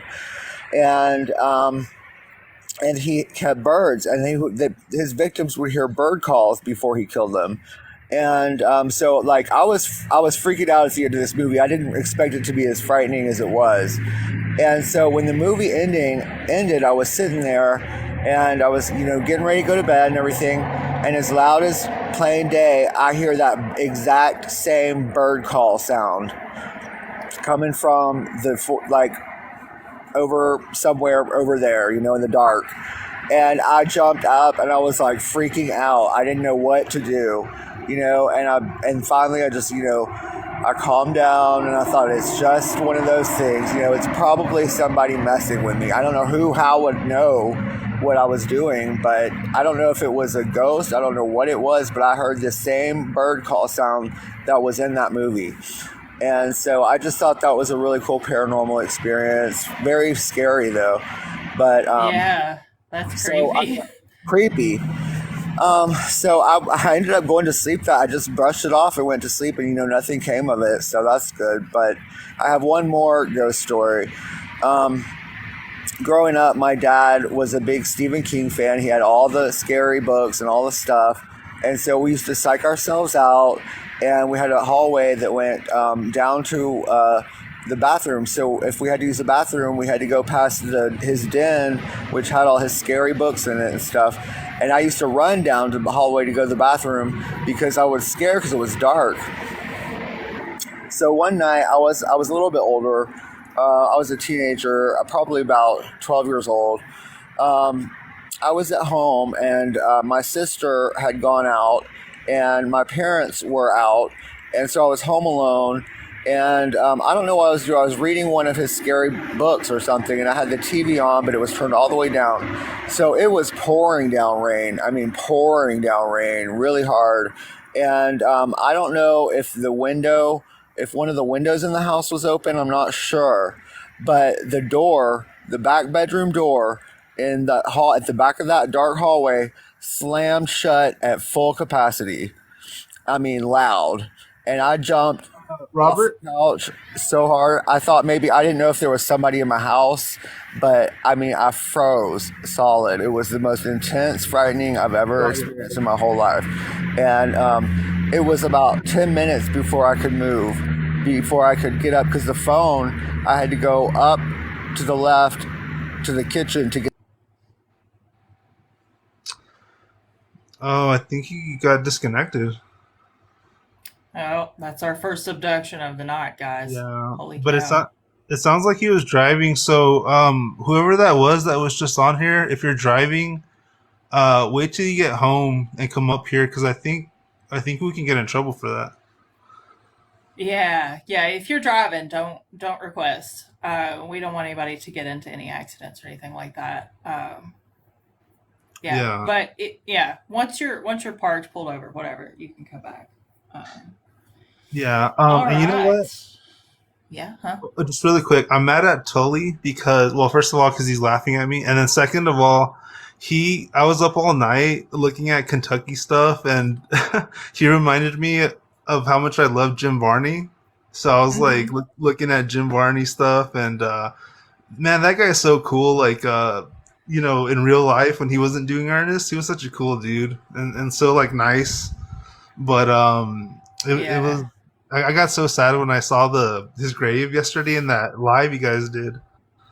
Yeah, but yeah. I've actually gone to that cemetery trying to find him specifically, and this was years ago. I haven't gone for a long time, even though it's like right up the street from my house. But um, I never was able to find Jim Varney. no. So it was cool to get to see that grave last night because I had never seen it before. I looked for it, but I never found it. Um, there's nothing in Kentucky. Source. I have been to Kentucky. I have been in Kentucky my whole life. Well, Oh, good for you, butterfly. Okay. she's a uh, skeptic. guest boxes open. We got some smarty pantses in here tonight, you guys. It's fine. It's okay. More engagement for me. It's okay.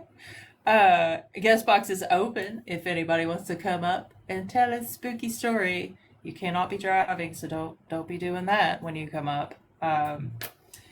And I wonder, like, also how many times, probably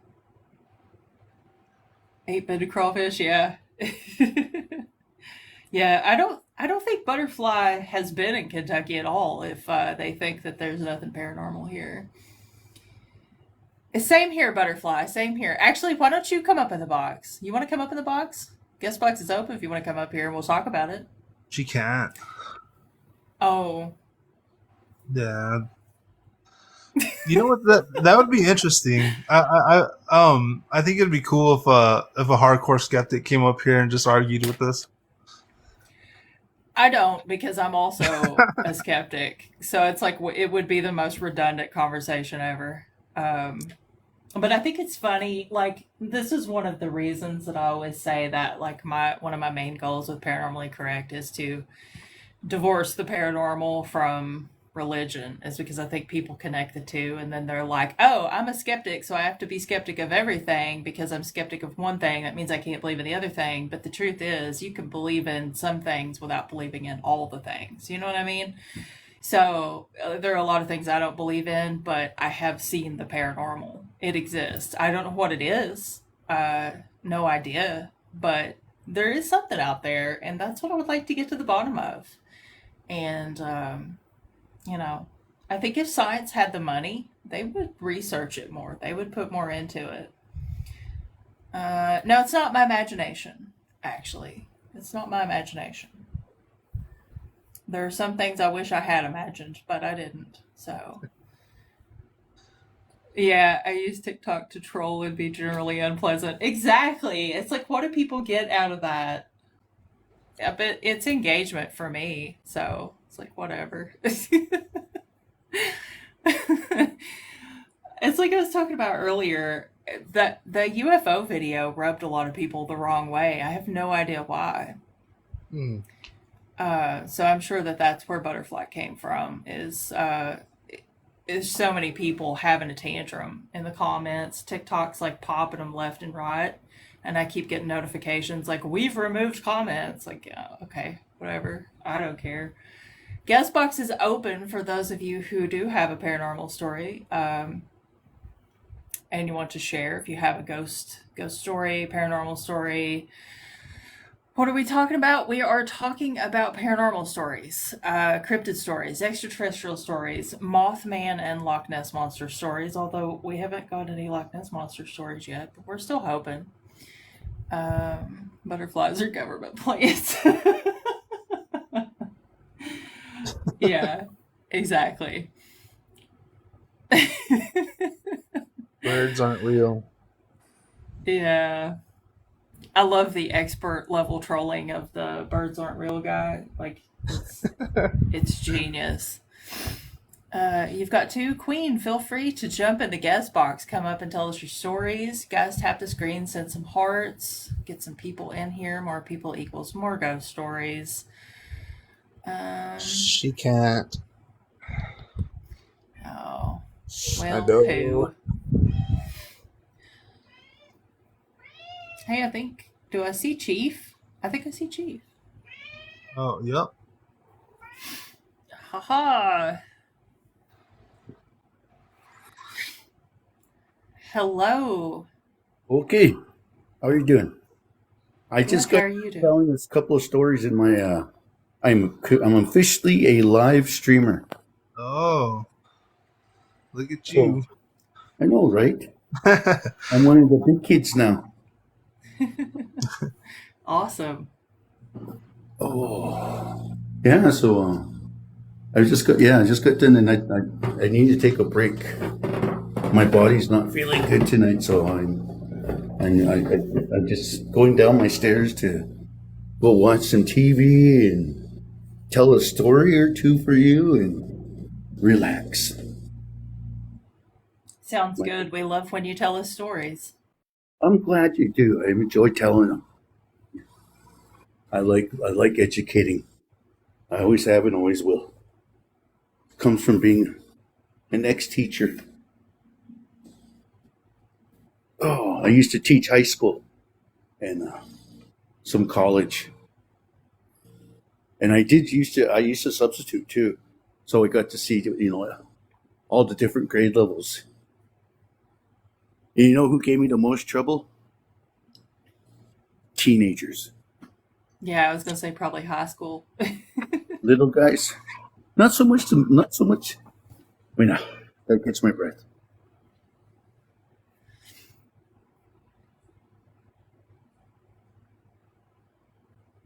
Not so much high schoolers, but the middle schoolers. Oh, that whole that minor that they're just coming into adulthood, but they're not quite knowing how to use it. I call them subhuman. I know I shouldn't, but they are. And so by the time high school comes up, they're starting to kind of like figure out who they are. Freshmen, they're still subhuman. But by the time they're seniors, they should be human enough to carry on a full conversation. And so, yeah, so to tell you a couple of stories from my home. And like there's all kinds of places out there that carry magic. For some reason, they that one spot carries magic, or medicine as we call it. Um, Almost done. But I was just telling them about growing up where I'm at, and about the different medicine that dead. And I'm gonna say dead people, but they're not all dead. There's just people that wander this country.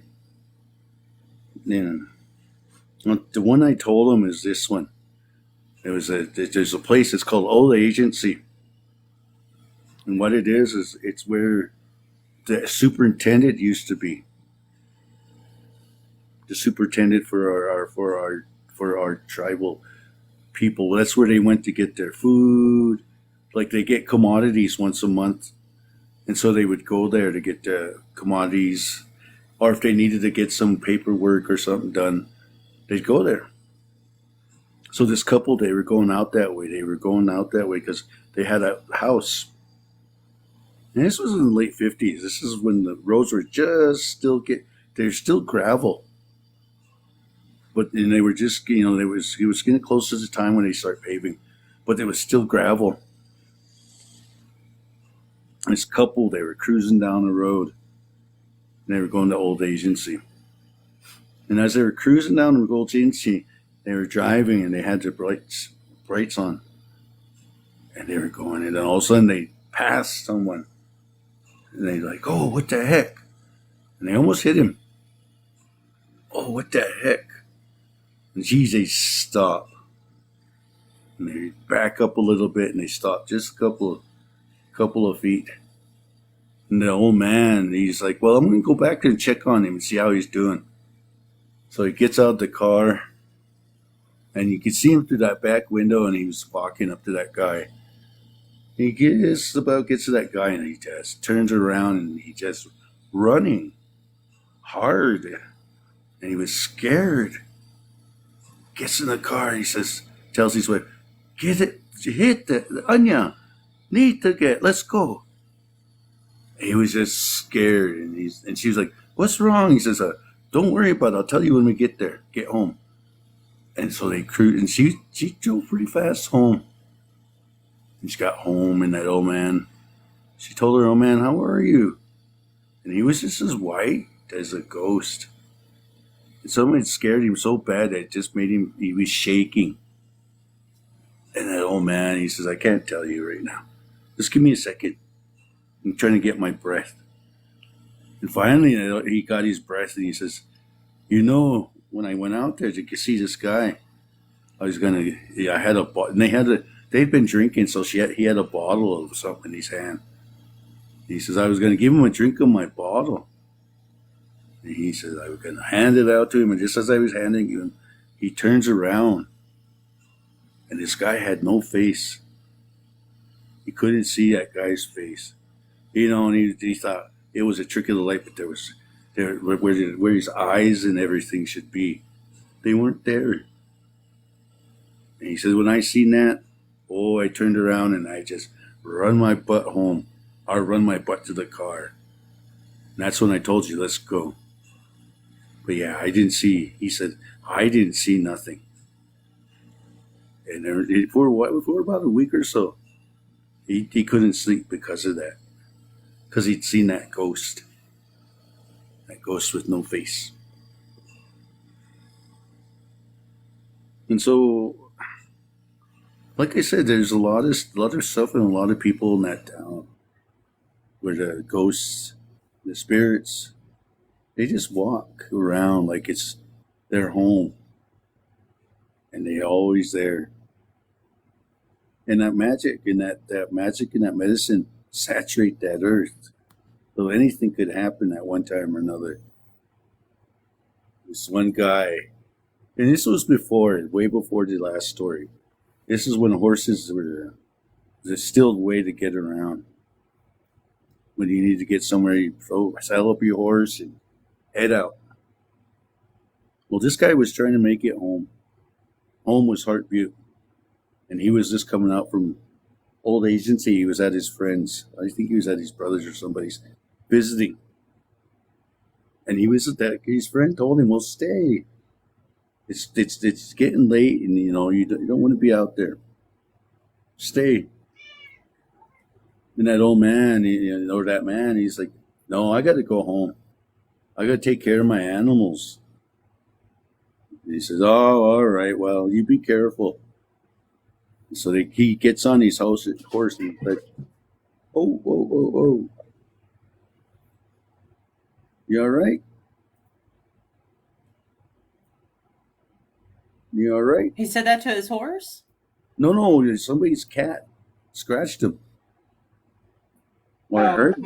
My cats are tearing the room apart. That's probably what you heard. Oh, he's like, I was freaked out. He's like, ah.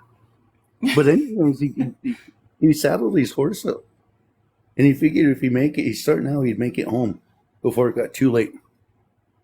And so he could saddle that horse. And he's like, "Okay, let's go. Anya." So they're cruising to the home. And he was scared. Because he's afraid he's going to step in a gopher hole, And that would be tragic for him and that horse. Break its leg, or break his neck or something.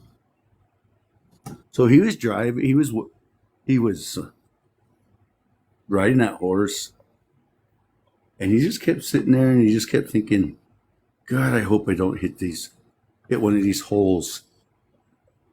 And so he kept going. And all of a sudden, he sees this light coming towards him. He's like, "Oh, what the heck?" And what it was is when as he was coming, they were met. And what it was this other guy was with, he was riding that's almost the same way, but he had a lamp, those old kerosene lamps that you fill up. You light them, and that's what he had. He had one of them lamps. And he says, "Hey, okay, how are you? What are you doing?" And he says, "Well, I'm heading to Heart Butte." Now the guy said, "You know what? I'm heading that way too. Why don't we ride together?" And that guy was just plumb happy because now he had light, so he didn't stick his horse in those gopher holes. And they started talking, smoking a cigarette every now and then, and they were walking over.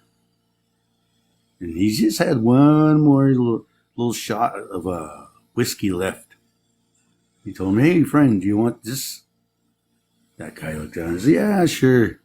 Took that bottle from him, took a big blast, and finished it. And he says, "Where are you from? Who are you?" And that guy named himself, and that old man, he knew everybody from that area. And he says, "I don't think I know you." And that guy says, "Well, I just moved here. I'm looking to do something." And he's like, "Oh yeah, sure, okay, cool." So they kept riding, and just before they get to Heart Butte, on the outskirts, you can see the lights and stuff. And that old man, that guy, he's going, "Hey man, I forgot, I gotta turn here and go to my other friends real quick." And he says, "Oh, all right, well, thanks for the cigarette and riding with me." And as he was riding in, his family's waiting for him. And they're saying, "Well, what was you doing?" "Oh, I went over to visit." "Oh, you're nuts. You should have waited." And then he said, "Well, you know what? When you were coming back, we looked and we seen this light sitting next to you." And he says, "Sit next to me." He said, "Yeah. There was nobody there, though. It was that light." And here what it was that guy that was riding with him, we come to find out later, he'd been an old timer that died out there in that area. and that old man was helping him get home because he didn't want him to go through the same thing. But yeah, that light was the spirit light, and that old man decided to help out. So every day, no matter what, you did show up. Them people that you just common things that happen. So Yeah, that's that reminds me of I've talked about the spirit lights before. That's a really interesting mhm. topic. And I guess it's kind of like a worldwide phenomenon. There's stories about it in Japan and Ireland and here, and it's pretty interesting. I've never seen one, I don't think, but Well, it's pretty cool. there's pictures of them. They look like orbs. In fact, that's what they call them. They call them spirit orbs. And Yeah. if there's pictures out there of them, and so my daughter, she gets mad at me about this. She was in Upward Bound, and I know what if you know what Upward Bound is. Hmm. And so she was in the Upward Bound, and her and her friends, they were. It was Friday night, and they were getting ready to go home for the weekend. And they were out there playing around and doing their thing, being teenagers. And then someone was out taking pictures with their camera. And my daughter, she's like, she got mad at me because those pictures, once they come out of the phone, after she says, "Here, Dad, look at these." And I looked at her phone, and you could see all them orbs just running around them kids. And they say if you look close enough, you can see that there's faces in these orbs. And I thought it was just, dirt in the camera. And so I start looking really close. I zooming in, and sure enough, all of them had a face on them. And my daughter, she's like, "Dad, don't do that." And see, she's kind of, there's certain parts of our religion that she has a hard time with, and talking about the spooks like that kind of gets to her. So I'm not allowed to tell spook stories around her.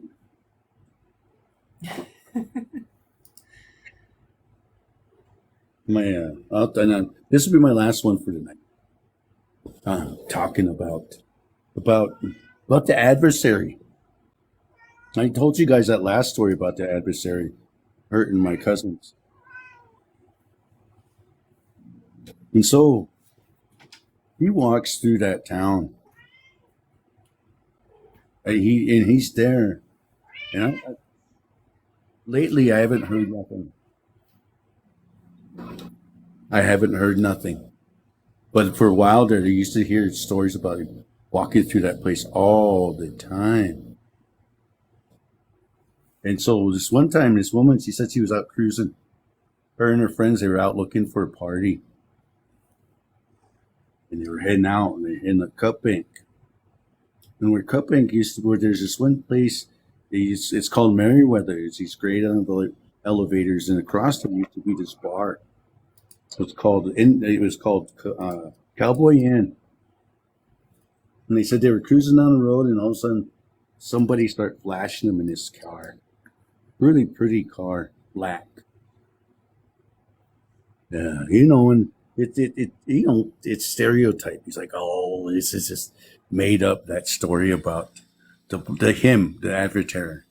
But she said she started talking about it, and she said they pulled up, and this guy pulls up, and he rolls his window down. He's really pretty guy.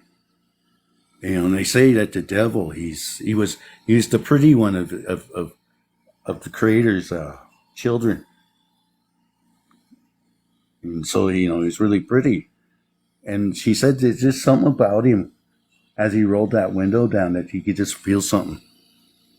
Like something like death had walked in the door. And she was just like, "Oh, hey, what are you doing, man?" And he says, "Well, you know what? I'm looking for a party." And they're like, "Yeah, we are too. Why don't we?" And he said, "Yeah, let's go out here." They named this spot. Yeah. I think we still got beer in the car. And he's like, okay, we'll meet you. We'll follow you out that way. And so they get in a car, and there's three of them. They get it. They say, did you guys notice something about him? And he's like, no, I didn't. But then she says, yeah, I did. And she says, when he took his sunglasses off, his eyes, they weren't normal. They looked like cat's eyes. And that guy, when he was talking to him, he talked and he said he knew their name. He's like, hey, how you doing, Diane? And she was shocked because she never met him. And she says, oh, I'm all right. What was really sad is that in that car, and they think, again, we were talking about how he touches you, and how when he touches you, he corrupts you. There were two of them in that car. They ended up getting killed young. And so she thinks it's because they had met him. They'd met the adversary. But he runs through that town. And that was her time. She said after that, she never went out as much after that. She started to stay home because she was scared that she'd run into him again. Yeah, that is pretty terrifying, actually. And there's a lot of it's something about that area.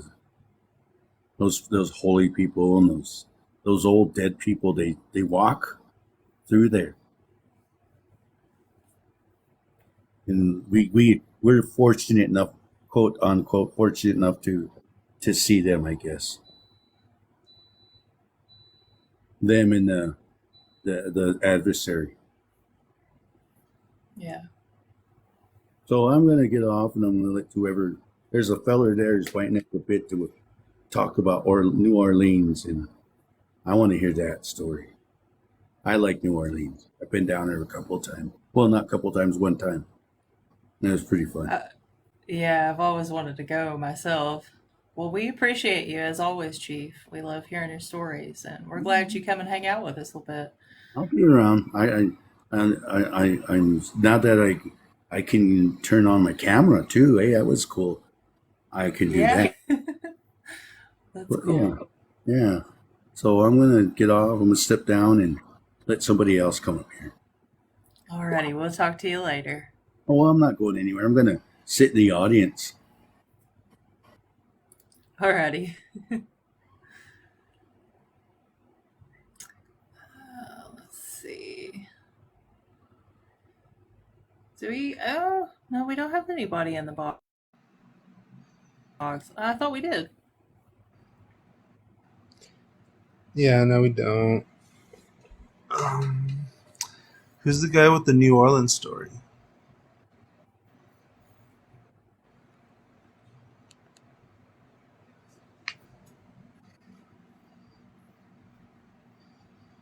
Did somebody in the comments say they had a New Orleans story? Or was it? It wasn't Kenneth, was it? I don't know where it is. He said that yeah, somebody had a New Orleans story, but I don't see it.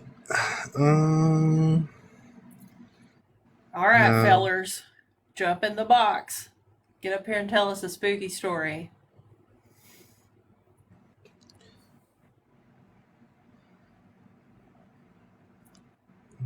What did that one person ask you? What one person? I'm looking for the comment. Where is it? Wait, there it is. They asked you, how do you keep a straight face, darling? And I don't know I know what they were. that's the one that I was talking about earlier. I was like, where'd that guy go? Somebody in the comments called me darling. Yeah. Oh, anything to be misogynistic. That's fine. Infantilize me. Infantilize me. It's perfectly fine. More engagement for me. Uh, I don't know. We're gonna have some weirdos tonight because I'm telling you, my UFO video pissed everybody off. I don't know why. I didn't think it was offensive. I didn't think there was anything there. But Um, for some reason, everybody is like really mad tonight. I don't know. you know what? I didn't get a chance to look at it. Was it about exactly? I was just talking about the conspiracy theories about UFOs and aliens in Kentucky. It's literally not even that deep. It's a cool story. And nobody on TikTok has made a video about it yet. So I figured that I would beat them to it because usually I'll find a video that I want to make, and before I can get it made, somebody else has covered it. And then I'm like, oh damn, I wasn't fast enough. So I tried to get this one out quick. And it made everybody angry. I don't know. Yeah. So yeah, it's weird. You know what? Well, I've told you this before, but I hope one day we get some truck drivers in here. I want to hear some truck driver paranormal stories. Yeah, as long as they're not driving their truck while they're telling us. Yeah. Yeah, as long as they're not driving. Yeah, we actually did have a couple of truckers come in, but I can't remember what their stories were because there's been so many stories. Yeah. Do you Oh man. remember? No, I missed it. I would have. Yeah, I would have been all for it. Yeah.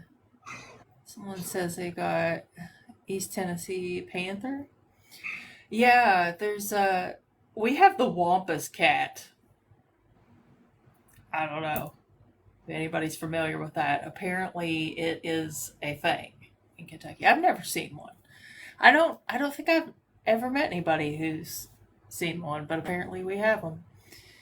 Um, Oh, by the way, guys, in my defense for mixing up my words earlier, I had Olive Garden today, not by choice. Okay, I had to eat it, and I think I'm having a mini stroke. That that that Olive Garden food is so salty. Like God, I feel like so dehydrated after I eat at Olive Garden. I don't know if I'm the only one. there's a stick of butter in every bite at the Olive Garden. I wouldn't know. I've never eaten anything there, I don't think. I'm not a restaurant person, so I don't really know what I'm Oh, talking about. I just made that up, but it sounded logical. It sounded pretty realistic, I feel like. that's my excuse. Uh yeah. Yeah, there you go. All right, guys. Somebody come up and tell us the story. I can't believe it's slow on a Sunday. Sunday nights are usually wild. Yeah, it is kind of slow today. Yeah, it is. I think also that one person said the real word for unalive so many times in such rapid succession. I think we got suppressed. So we're probably not going to get many more people in here tonight. Saltier than a 49ers fan. I don't even know anything about baseball, and even I think that's funny. Haha. Nobody's gonna catch that probably. Sarah, have you ever been on that subreddit? Oh God, what's it called? I think it's called "What's Something You Saw But Nobody Believes You." Have you ever seen that one? It's football, but okay, I know. I just wanted to see if you were listening. No, what kind of subreddit is it? It's called "What's Something That You Saw But Nobody Believes You." I see videos here on TikTok where people content farm that subreddit, but I've never actually been Yeah. to that subreddit. I wish I could remember some of the stories on there because I read like most of them. I can't remember them, but they were like really interesting. Yeah, I have this thing like like with UK and their sports like basketball, I guess it is. If people ask all the time, like, "Are you a this or that fan or whatever?" And like, if it's basketball, I'll always be like, "I don't watch football," and it makes them really mad. So that's why I said that a minute ago. Was like baseball. I know it's not baseball. I just think it's funny because I'm a weirdo. Um, I'm just being obtuse. Quad ball. I have no idea what quad ball is. Sounds spooky. Somebody come up here and tell us a story, or I'm going to call it for the night. Man, I wish Wayne could come up here. He's a truck driver. Yeah, get up here, Wayne. Is it Wayne? Yeah, it really sucks when we have people that want to come up and they can't. They really should Yeah. change the limit to like 50 or 100. We need to get Tully and Cecil up here, and then it'll be a real party. Yeah. That would be super fun. I would love to do a stream with them. They're saying in the comments, what is it about had to rejoin? Is it glitchy? Hmm. Yeah, I don't know. We may have some glitches tonight. That may be what's up. Um, but, we do these streams Sunday and Monday nights. So if tonight is a little slow and a little weird, we'll do a better one tomorrow night. It'll be better. It always is, just when you least expect it. Oh, that's weird. Majestic, come up and tell us about it if you have at least 200 followers. Guest box is open if anybody wants to come up and talk about their spooky story. He has enough followers to come up here. Oh, cool. Don't be nervous, guys. Majestic, jump in the guest box and tell us about your experiences. We want to hear it.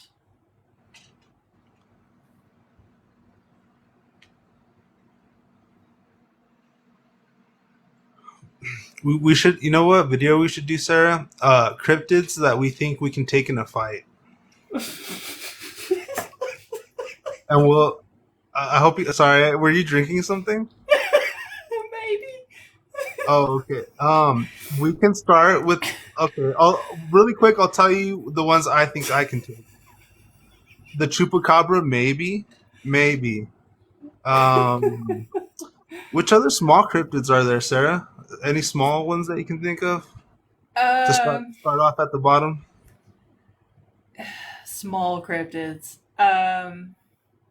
The I would say the Loveland frog, but you know what's going to happen is when you grab him around the belly, he's going to be greasy. So he's going to slip right through. He's just going to go poop, and like everybody knows if you grease yourself up before a fight, nobody can get a hold of you.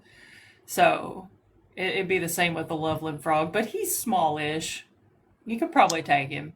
Yeah, Holy Warrior, you can come up here and talk to us if you want to. Yeah, what's oh god, the Flatwoods monster? Man, I would mess him up. I don't think so. Well, okay, the Flatwoods monster with or without his propulsion unit, because Well, I mean okay, he could probably shoot flames out of there, most likely. okay, well So with that, and I think that's about it. Well, maybe it wasn't much of a list, but those are the two I think I could take. yeah, for sure. I think you could take him. Majestic is gonna come up. Oh, I bet that's Majestic. Yeah.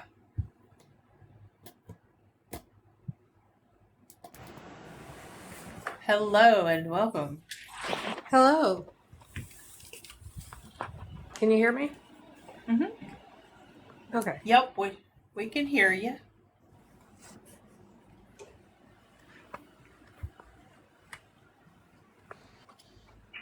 Hang on just a second. Okay.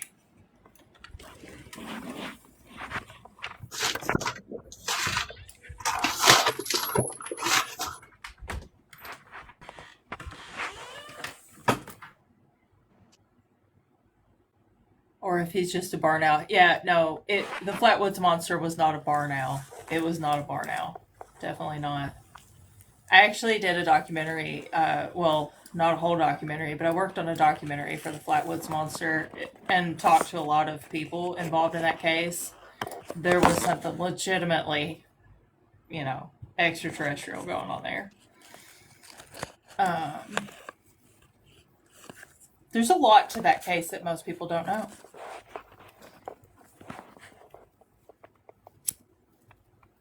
Haunted Catholic Church. Interesting. I'd like to hear about that. Oh my god, what have I done to my screen? Okay, there we go. Majestic, are you with us? Yeah. Okay. You said you had some, were they paranormal stories or just spooky in general or? Well, I mean, I don't. We have a. I don't know. I mean, it could be either way. um, we pulled up at our house one night, and it was myself, my husband, and two of our kids. Excuse me. And we had like big bay windows. We lived we still live in a mobile home. We had big bay windows at the end of our mobile home that looked right in our kitchen. And we saw a man standing up, looking like straight across from our front door. It was like the end of a bar, which was our counter, and it had like cabinets up at the top, but it was open in between the countertop and the cabinet, like you could see through it to look into our living room. And I had a calendar hanging on the end of it, and it looked like there was a man standing there looking at that calendar. We all saw it, all four of us. We go in the house. There was nobody in our house.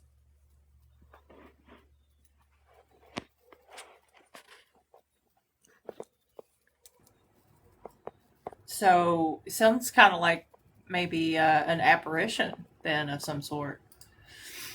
Well, and that's not the only one. There was him that all of us saw. There was a teenage boy that was like in a soccer uniform. There was a teenage girl. And there was a little girl about 3 or 4. I saw the 2 teenagers and the little girl. Nobody else did.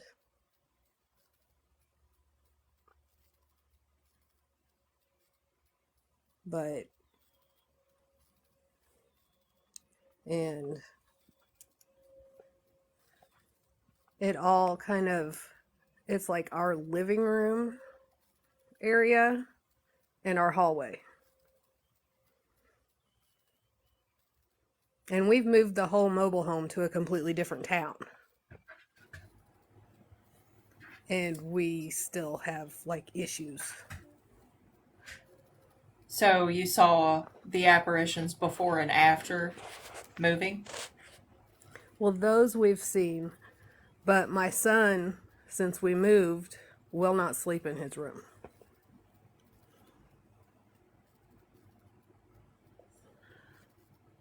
Because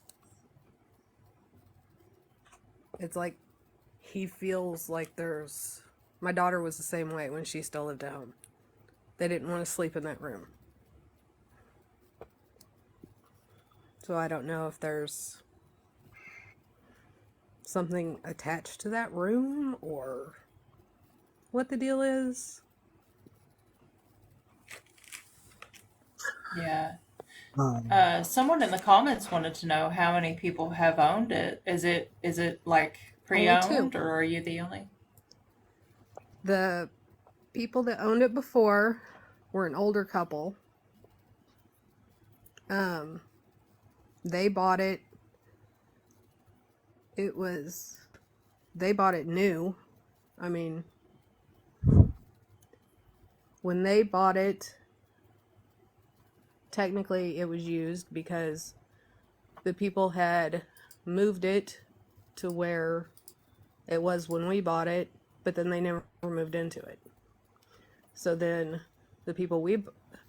the lady we bought it from, her husband had already passed away, but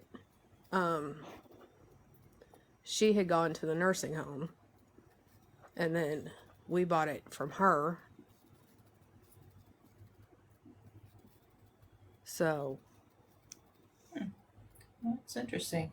So when you saw these apparitions, what were they doing? Were they just like standing, or were they the any type little of? girl I was doing laundry, which is in the hallway, and she ran down the hall, and I could literally feel her run past me. The boy was like standing at our back door, and I was sitting in the chair in the living room, and I could see him down the hallway, and he was just like staring at me. I was walking from my bedroom up the hallway towards the living room, because my bedroom is at the opposite end of the house, and the teenage girl walked up to me from the living room, and like she was trying to show me something, talk to me, something, I don't know, and then just disappeared. Had you ever had any paranormal experiences before that? Yes, which were strange, but they were like, outside. Like I said, it's one of those things. I didn't know if I was crazy or, but things keep happening. Yeah. Yeah, that's really strange. I've seen apparitions. Some in similar circumstances. It happens. It's weird. It's like, what is this? Where's this coming from? Is it like an alternate reality bleeding through into our own? Who knows? It throws you for a loop, and it's really spooky. And you know, but yeah, it's you're not crazy. It does happen. Lots of people have seen this stuff. So, do you feel like there's any negativity? Are they malicious, or are they just observing or passing through? Or I've never really felt anything negative of any of them. I feel like they're trying to get my attention, but then I can't communicate with them. I don't know if, there's something blocked with me to where I can't communicate yeah, or what. yeah. Um, well, yeah, that's the problem, I suppose. Most people probably don't like. I would suggest a Ouija board, but most people be like, "No, no, don't do that." But yeah, I would do that. No. Uh, I've had so experience with those. No, that's a no. yeah, I figured. Everybody's like, "No, Sarah, we don't want to use a Ouija board." I would. I don't know.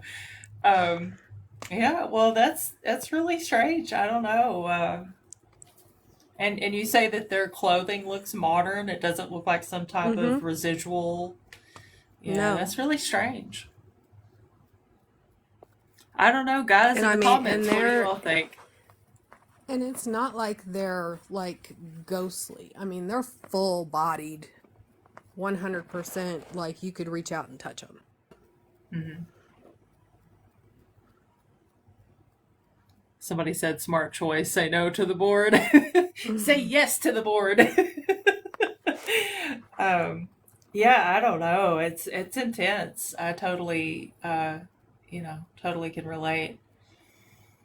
Um, any ideas, chat? Do you guys have any? I don't know. You ever try just like talking out loud to them to see if maybe? I have, but I don't really, because it's like a one-time thing with them. It's not like they come back. So, Yeah. Tully says, have you ever seen them outside of the house? not the same ones.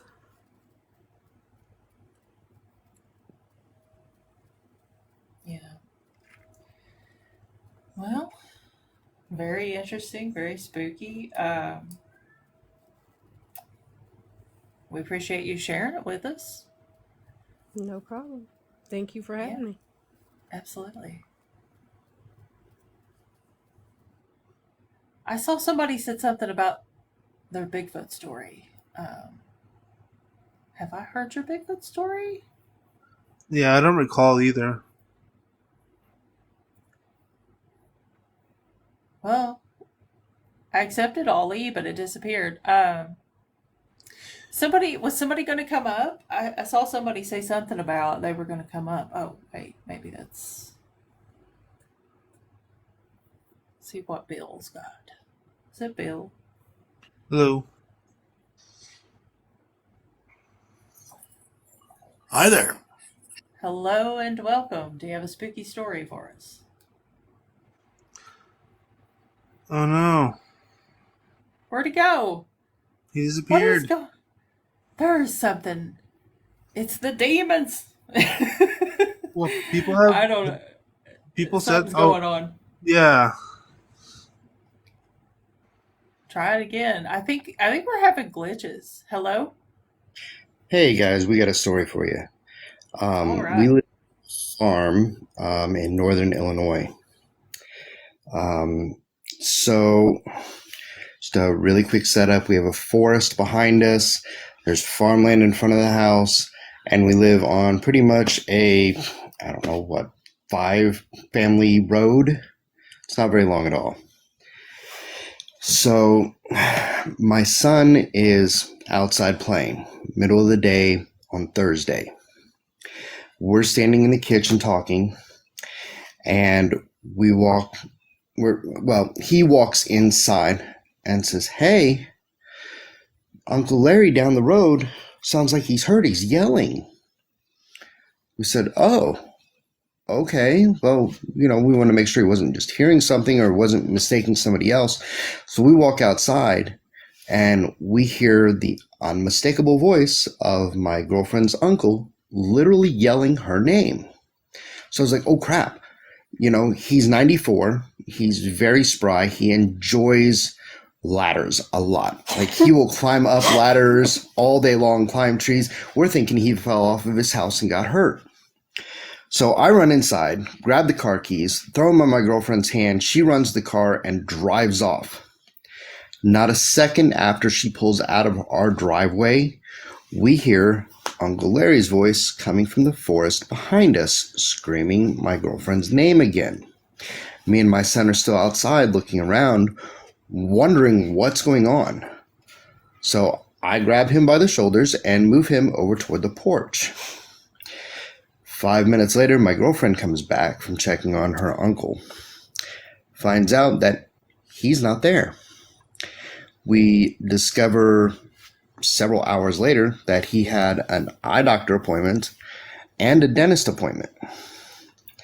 My girlfriend walks into the house and she's like, something feels weird with my arm. We pull up her sleeve and she's covered in hives. No clue what happened there, but yeah, that was fun. I'm getting some kind of noise in the background. Is there somebody laughing in the background? That'd be me. Sorry. That was what happened to me. Like, that's why I have to laugh, or otherwise it freaks me out. All right. Well, thank you guys for coming up. They were trolls. What do you think, Chris? I'm gonna be honest, guys. I zoned out, but it's because I was. Well, wait a minute. I was getting in bed. Okay, I was getting comfortable, but yeah, I think so. Maybe Yeah, I think so too. that guy's back though. Mm-hmm. Oh, there he is. Hey, Bill. Hey, how's it going? I can't hear him. Are you there? I am. Hold on. I don't know if it's seeking out. I can hear you now. Oh, there I am. Good. All right. How's every little thing?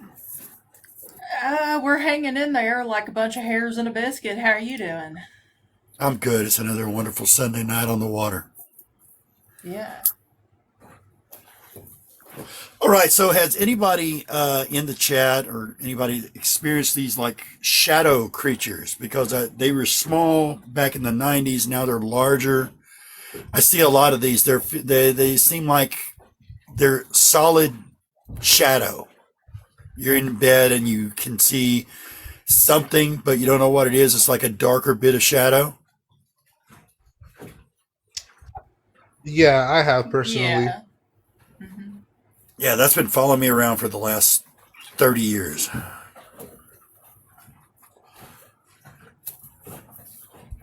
Interesting. Tell us And, more. well, it's they used to be small. They were the size of like I don't know. Did you see Gremlins back in the 80s? Hmm. After the Gremlins were changed, they were just basically 4 feet long, and they got little arms and legs. It was something thin, and I thought it was a sleep paralysis thing. I always worried about that. I did the research, but it was never sitting on my chest trying to keep me from breathing. They were just there watching me, and I'm an action oriented guy, and I was always paralyzed with fear. I couldn't strike against these things. I could see them, I could react to them, but I couldn't fight back. I had no strength. And I'm a 6 foot, 220 pound guy. I'm used to punching my problems. I remember seeing the first one back in '92 in Texas. And there are moments that I wake up and I still see them hiding from the edges. I don't know if it's a psychological or psychosomatic thing, but it feels real at the time.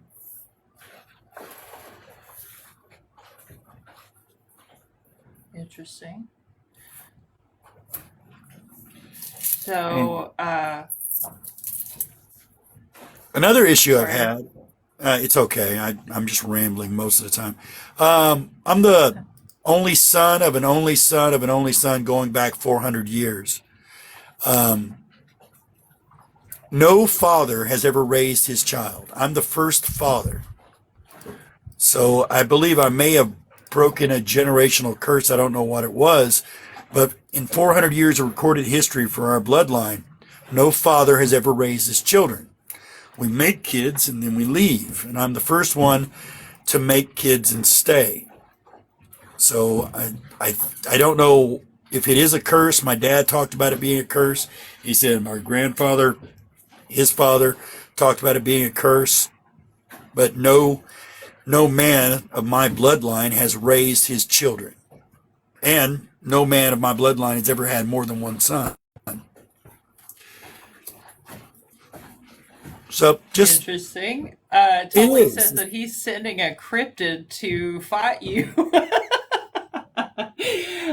We were talking about cryptid fights earlier, and he says that since you Yes. punch your problems, yeah. That's the biggest issue with these shadow things is that it's like when you're in a dream and you try to do something and you don't have any strength because Hmm. you're not able to feel the flexions and the contractions of your muscles. And it's the same thing with these shadow creatures. I mean, I literally had one in my bedroom about 4 weeks ago, and it was just there in the shadows watching. I don't know. Do y'all believe the spirits continue, human spirits continue on in this world? I don't believe that they're human spirits personally. That's just my hot take. But I believe that there is something that is paranormal, but I don't think that it's like human spirits.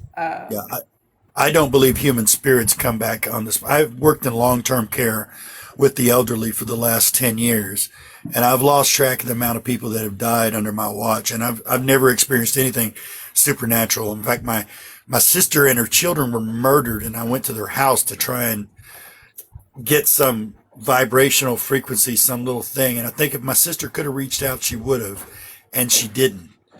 So even the place she was murdered at wasn't haunted. So I don't think that it's human spirits that are making contact. I think it's a more of a good versus evil thing.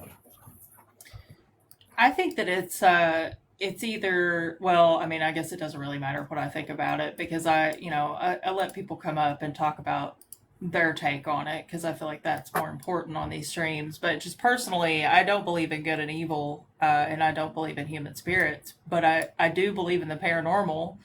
And I think there are probably other explanations that I wish people could look into, or science, or somebody with the capabilities. But lots of people believe in different variations of it. Who knows? Who knows? I don't know. Well, we appreciate you coming up and Well, hold sharing on. your experience.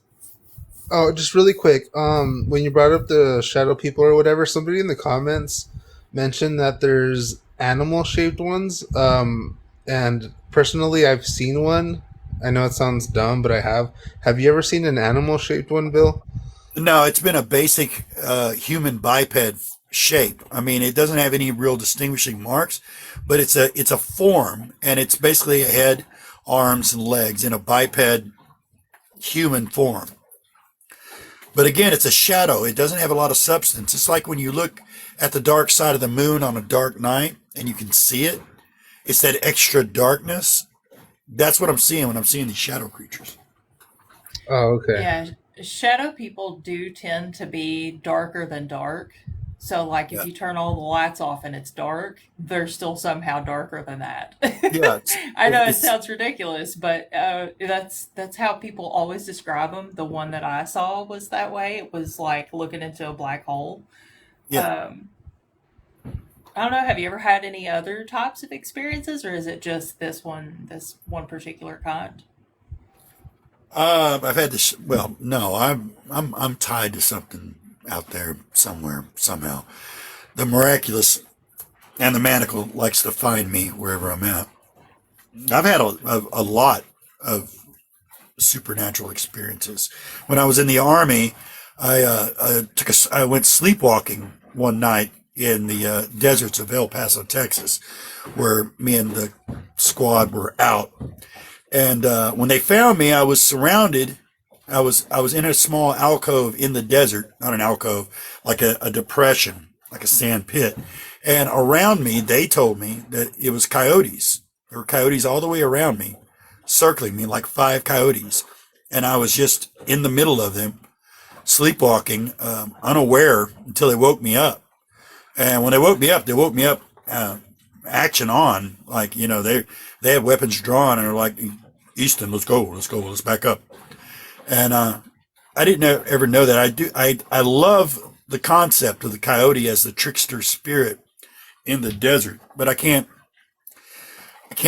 say anything else. My sisters never visited me in the spirit form. The devil's never challenged me to a fiddle duel. The most dangerous spirit I've ever encountered was rum at 140 proof.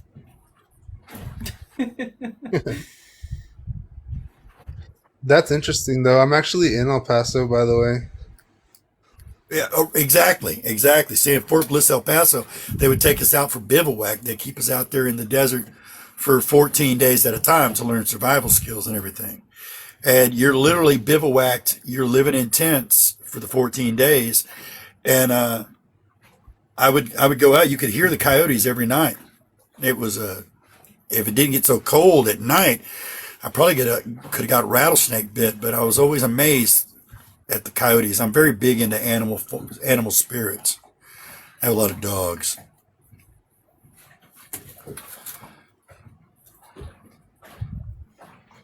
Well, it sounds like you have some really strange encounters with these things. I don't know. I always tell people what I was told a long time ago, which is that shadow people are just observers and they're just watching us.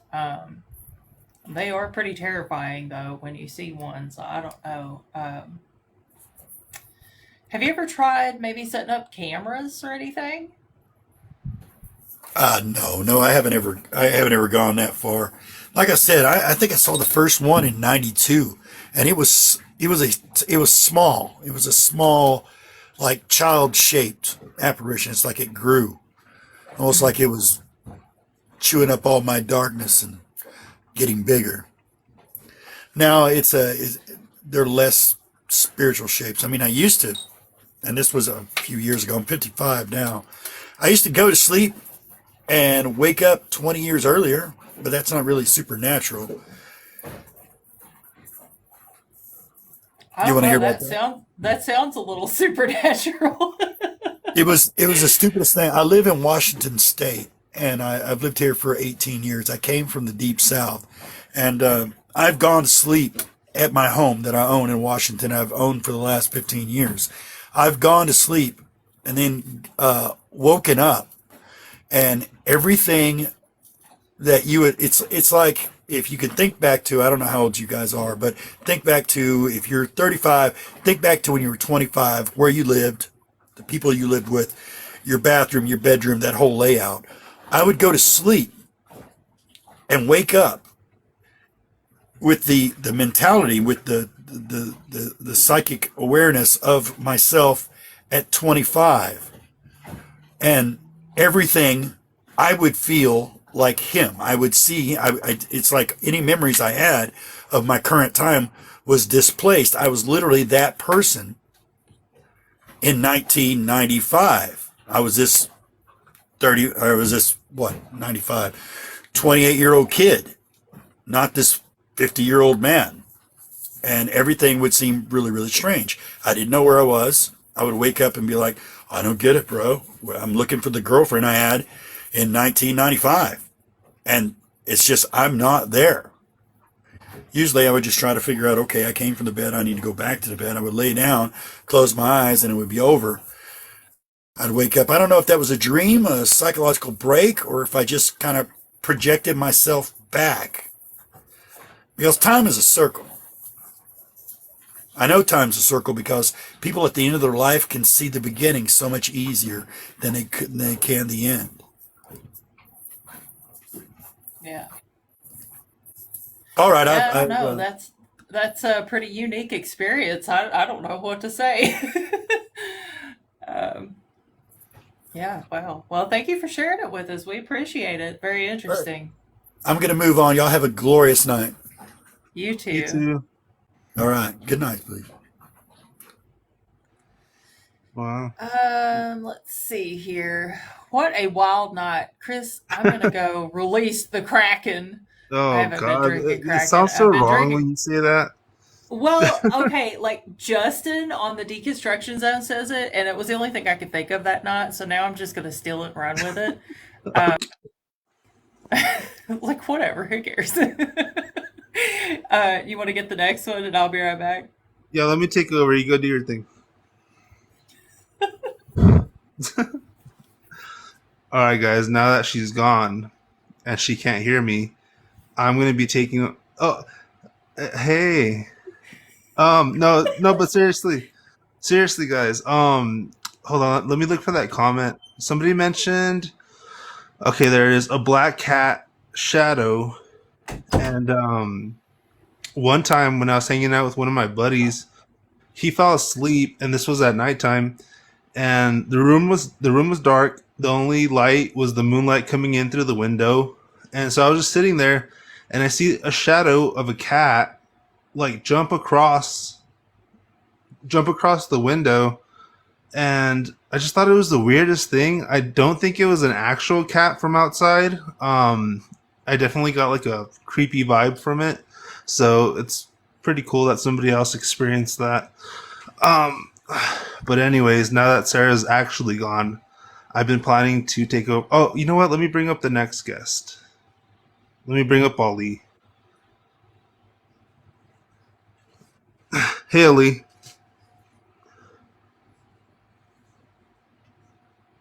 Ali. Uh-oh.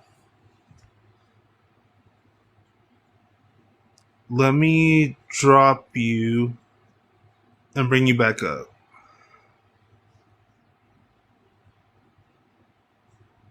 Um, Ali, can you request to join again, please? I don't know what happened. But yeah, guys, I'm planning to kick Sarah out, and I'm gonna take over the channel. Just so you guys know.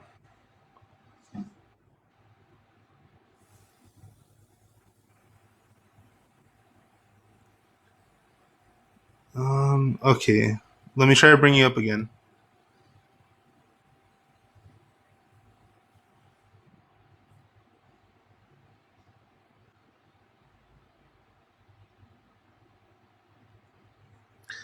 Ali, can you hear me?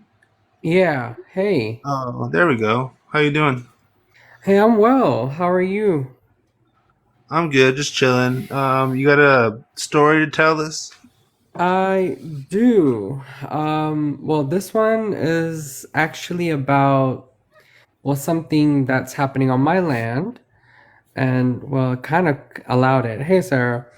So I don't know if, like, I live in Texas. Like, I live in the Gulf Coast, near Houston. I don't know if a lot of people know about the legends of North American Fey folk or the little people here. So basically, this has been a kind of like an ongoing thing.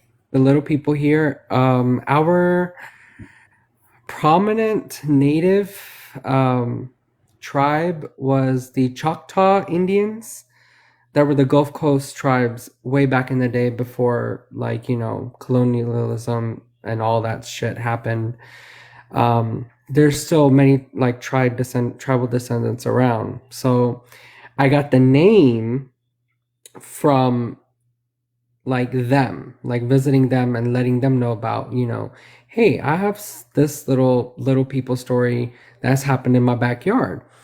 So they're possibly and known as I hope I don't butcher this, but the Bopoli. The Bopoli are like our South North American little people that live in the deep woods. So yeah, so basically these little people, the Bopoli, have made their little home here. Before that, I invited them to come live in my backyard, which I do have like memorial trees that I grew and stuff like that. So yes, they can protect this area. There was actually not a neighbor, I would say. This happened maybe 5 years ago. This is when I first, built my house and everything. It's been a year past. There was some bad crap happening to a few like homestead homes not too far away, like where the Clear Creek River has its lake. I would say they were like old swamp houses. Just to give y'all a visual of what it would be. So construction, of course, happens, and if y'all know legends about, any kind of fae folk, either European, North American, any kind of disturbance on old land, especially like out of greed, like construction to build a road or anything like that, kind of disturbs supernatural, paranormal creatures of all sorts, cryptids even. There are stories about even Bigfoots getting angry and throwing shit at people because, well, you're kind of not supposed to be there, or you blew up some trees that you weren't supposed to. Which, of course, I kind of agree with. I'd be pissed off too. But yes, a lot of some new people moved into these little swamp shacks. The family's been there for quite some time. Of course, construction's been happening around here and there. There was like a lot of what we hear was a lot of strange issues were happening. Broken glass and stuff like that, vandalism, pets or like the little chickens being loosed and everything. So a lot of strange things that were happening. They thought the land was haunted and so on and so forth. Now, I frequent the area because I like to go hiking. And sometimes at that time, I was a dog walker like, out of the kindness of my heart, because I was a trainer back then too. So, yeah, I kind of like walk some dogs around there, help them, trained, do recall, whatever. So this is what our neighborhood kind of like heard stories about, like, hey, there's ghosts over there, it's being haunted. And my little freaky deaky, like, magi paranormal witchy ass went over there and tried to like take a closer look at what it was, because I was curious. And of course, this is one of those very few times that I got curious about it. So I figured out, like, let's see, what it could have been. And all in all, long story short, it seemed like it was a physical entity. It wasn't something that was a ghost. Nothing gave me those kind of like aura vibes, I would say. Nothing in my energy field made me feel that this was like a dead spirit, or maybe like something malevolent that lives in a different plane. This was something that lives here with us. And upon some like investigation, like I saw like like on this weirdest place, now no kids around or anything like that, a strange rock formation. Okay, now this little rock formation, of course, you can, little tiny one, about like maybe a foot, less than a foot. These were like rocks, some shells like from the clams on the lake bank that you would see. That's what it was. And it was old. You can tell it was old because it was almost calcified.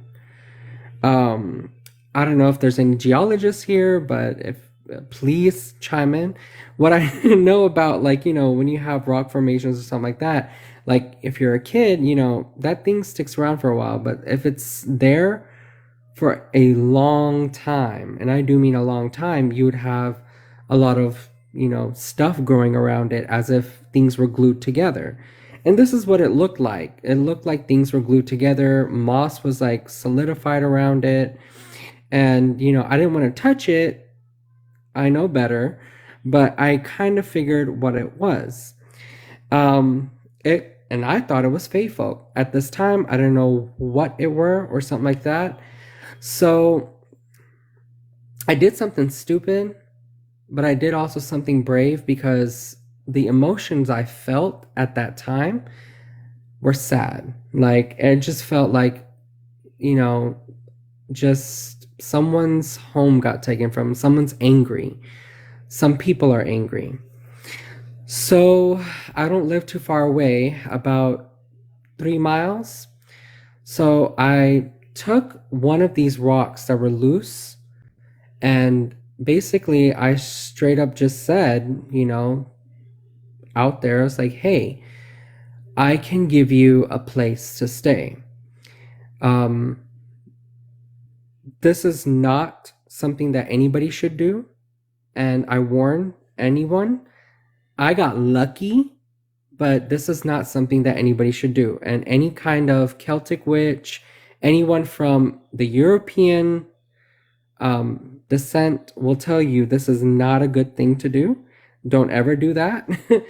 But something in me at that time told me that this is just sad spirits. Like, everybody is just angry here, and how to make it right. It's not up to me to make it right. I just did it because I wanted to. So something told me to take this rock and take it home. And so I did. And I basically put this rock in this area of my backyard. And I have like half an acre fenced in. And this area that I put it towards was a tree that was growing, and we allowed to outgrow and everything, because it was our memorial tree, right? I buried a dog there. I buried a bird over there, so, and a stray cat that, I didn't realize was anyone's pet. It was just a stray cat, and it got hit by a car. And so, Goosey is what I call that cat. I buried her there. So it was a memorial tree. It was very spiritual to me as the only practitioner in my entire family. That's where I meditate. That's where I pray to nature. That's, where I keep a lot of my relics. So anyway, I put the rock there. Now, some days go by. I come back, to do some gardening and harvest some. What was it? I was with my mom at that time, and I was harvesting mint from the isolated area. So I wanted some peppermint, and I wanted to get some tomatoes out. Random thought, but just letting y'all know. So what I saw over there was another rock formation. Now these were smooth, carved rocks. What was carved on these rocks, I do not know what it was. It's not Celtic. It's not anything that I know. Try to look it up. Didn't realize, I couldn't even look it up. Like, I don't know what it was. What kind of language. But all I know is these were like a pile of rocks. Very nicely, neatly formed. I have never done anything like this, and I never did. Maybe at a beach once. But that was when I was 5. I don't make mud pies. I don't make little rock formations or anything of that sort. So that's what I saw. And so, hence, these little people, or the Bopoli, have made their home in this backyard. Now, what we've seen since then was positivity. No disturbances, no nothing, but that rock formation meant something that they were there. Here's the confirmation though. When I had, like several months later, when I had some good harvest, flowers were growing everywhere, the vibe was very good. A lot of animals were going in and out of this backyard, especially the garden area. So what happened was I had the full moon feast at that time. This was maybe 4 months past. And I invited my witchy friends over, everyone over. I was like, hey, let's, in the name of Bast, let's do a full moon feast. I know some people want fertility prayers or whatever it is. Let's all gather and let's do this. So here's the thing. One of them, Giselle, she has Slavic Celtic descent. She's an old witch from her family line. She came into the backyard and she was unsettled with something.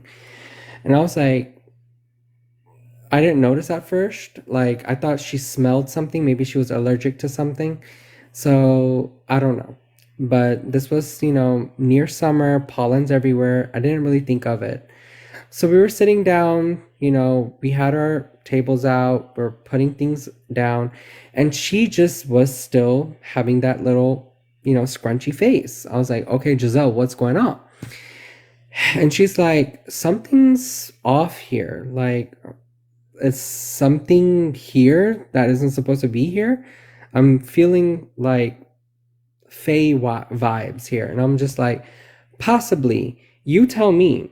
So basically, I have her just, tout out whatever she thinks. She's like, I don't know, but my family have a very bad history with Fae folk, and they're around here. Like, is there history on this land? And I'm like, nope. I mean, this whole place was a nice suburb developed. And so she was just feeling, she was like, why don't you walk around? And she walked around, and guess where she was walking with her intuitive butt? She was going straight towards that tree, the memorial tree. And she's like, what's this? And I told her, I was like, they're probably Bopoli. And again, this is because, a medicine man told me about, that's what it probably was. And because I acted in great kindness and selflessness, I gave them a place. They protected the area. They protected my home. So it was kind of like a deal that was struck. Like, hey, I will give you this place. I own the land. I own the property. This is your home. protect this place, protect the animals and the people of this land. And that was my intention, and that's why they're there. So she kind of got freaked out, Giselle, but after I told her, I was like, nothing negative has happened, and nothing negative's happened to those little swamp houses that are now turned into very nice little lake houses, I would say. And actually, there's 10 of them now, and the price is high, by the way. Um, so that's my little story I wanted to share with you guys. That's very, very literally close to home.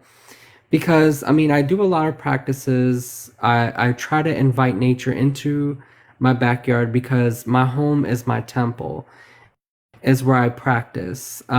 Being a magi that's practically displaced from even generations. This is everything. This is my temple. So of course I invited nature and the spirits here. Um, Again, before I knew what they kind of were or kind of gave them a name, the Bopoli is pretty much a native name for the little people of this region. So I don't know if anybody wants to look it up, find more into it. I never looked more into it out of respect. I just kept it at that. Didn't take much. Just gave a little offerings here and there. They can eat from the garden because we don't harvest so much. We got a Walmart and Kroger's. So, I mean, that's like, I wanted to share that with y'all.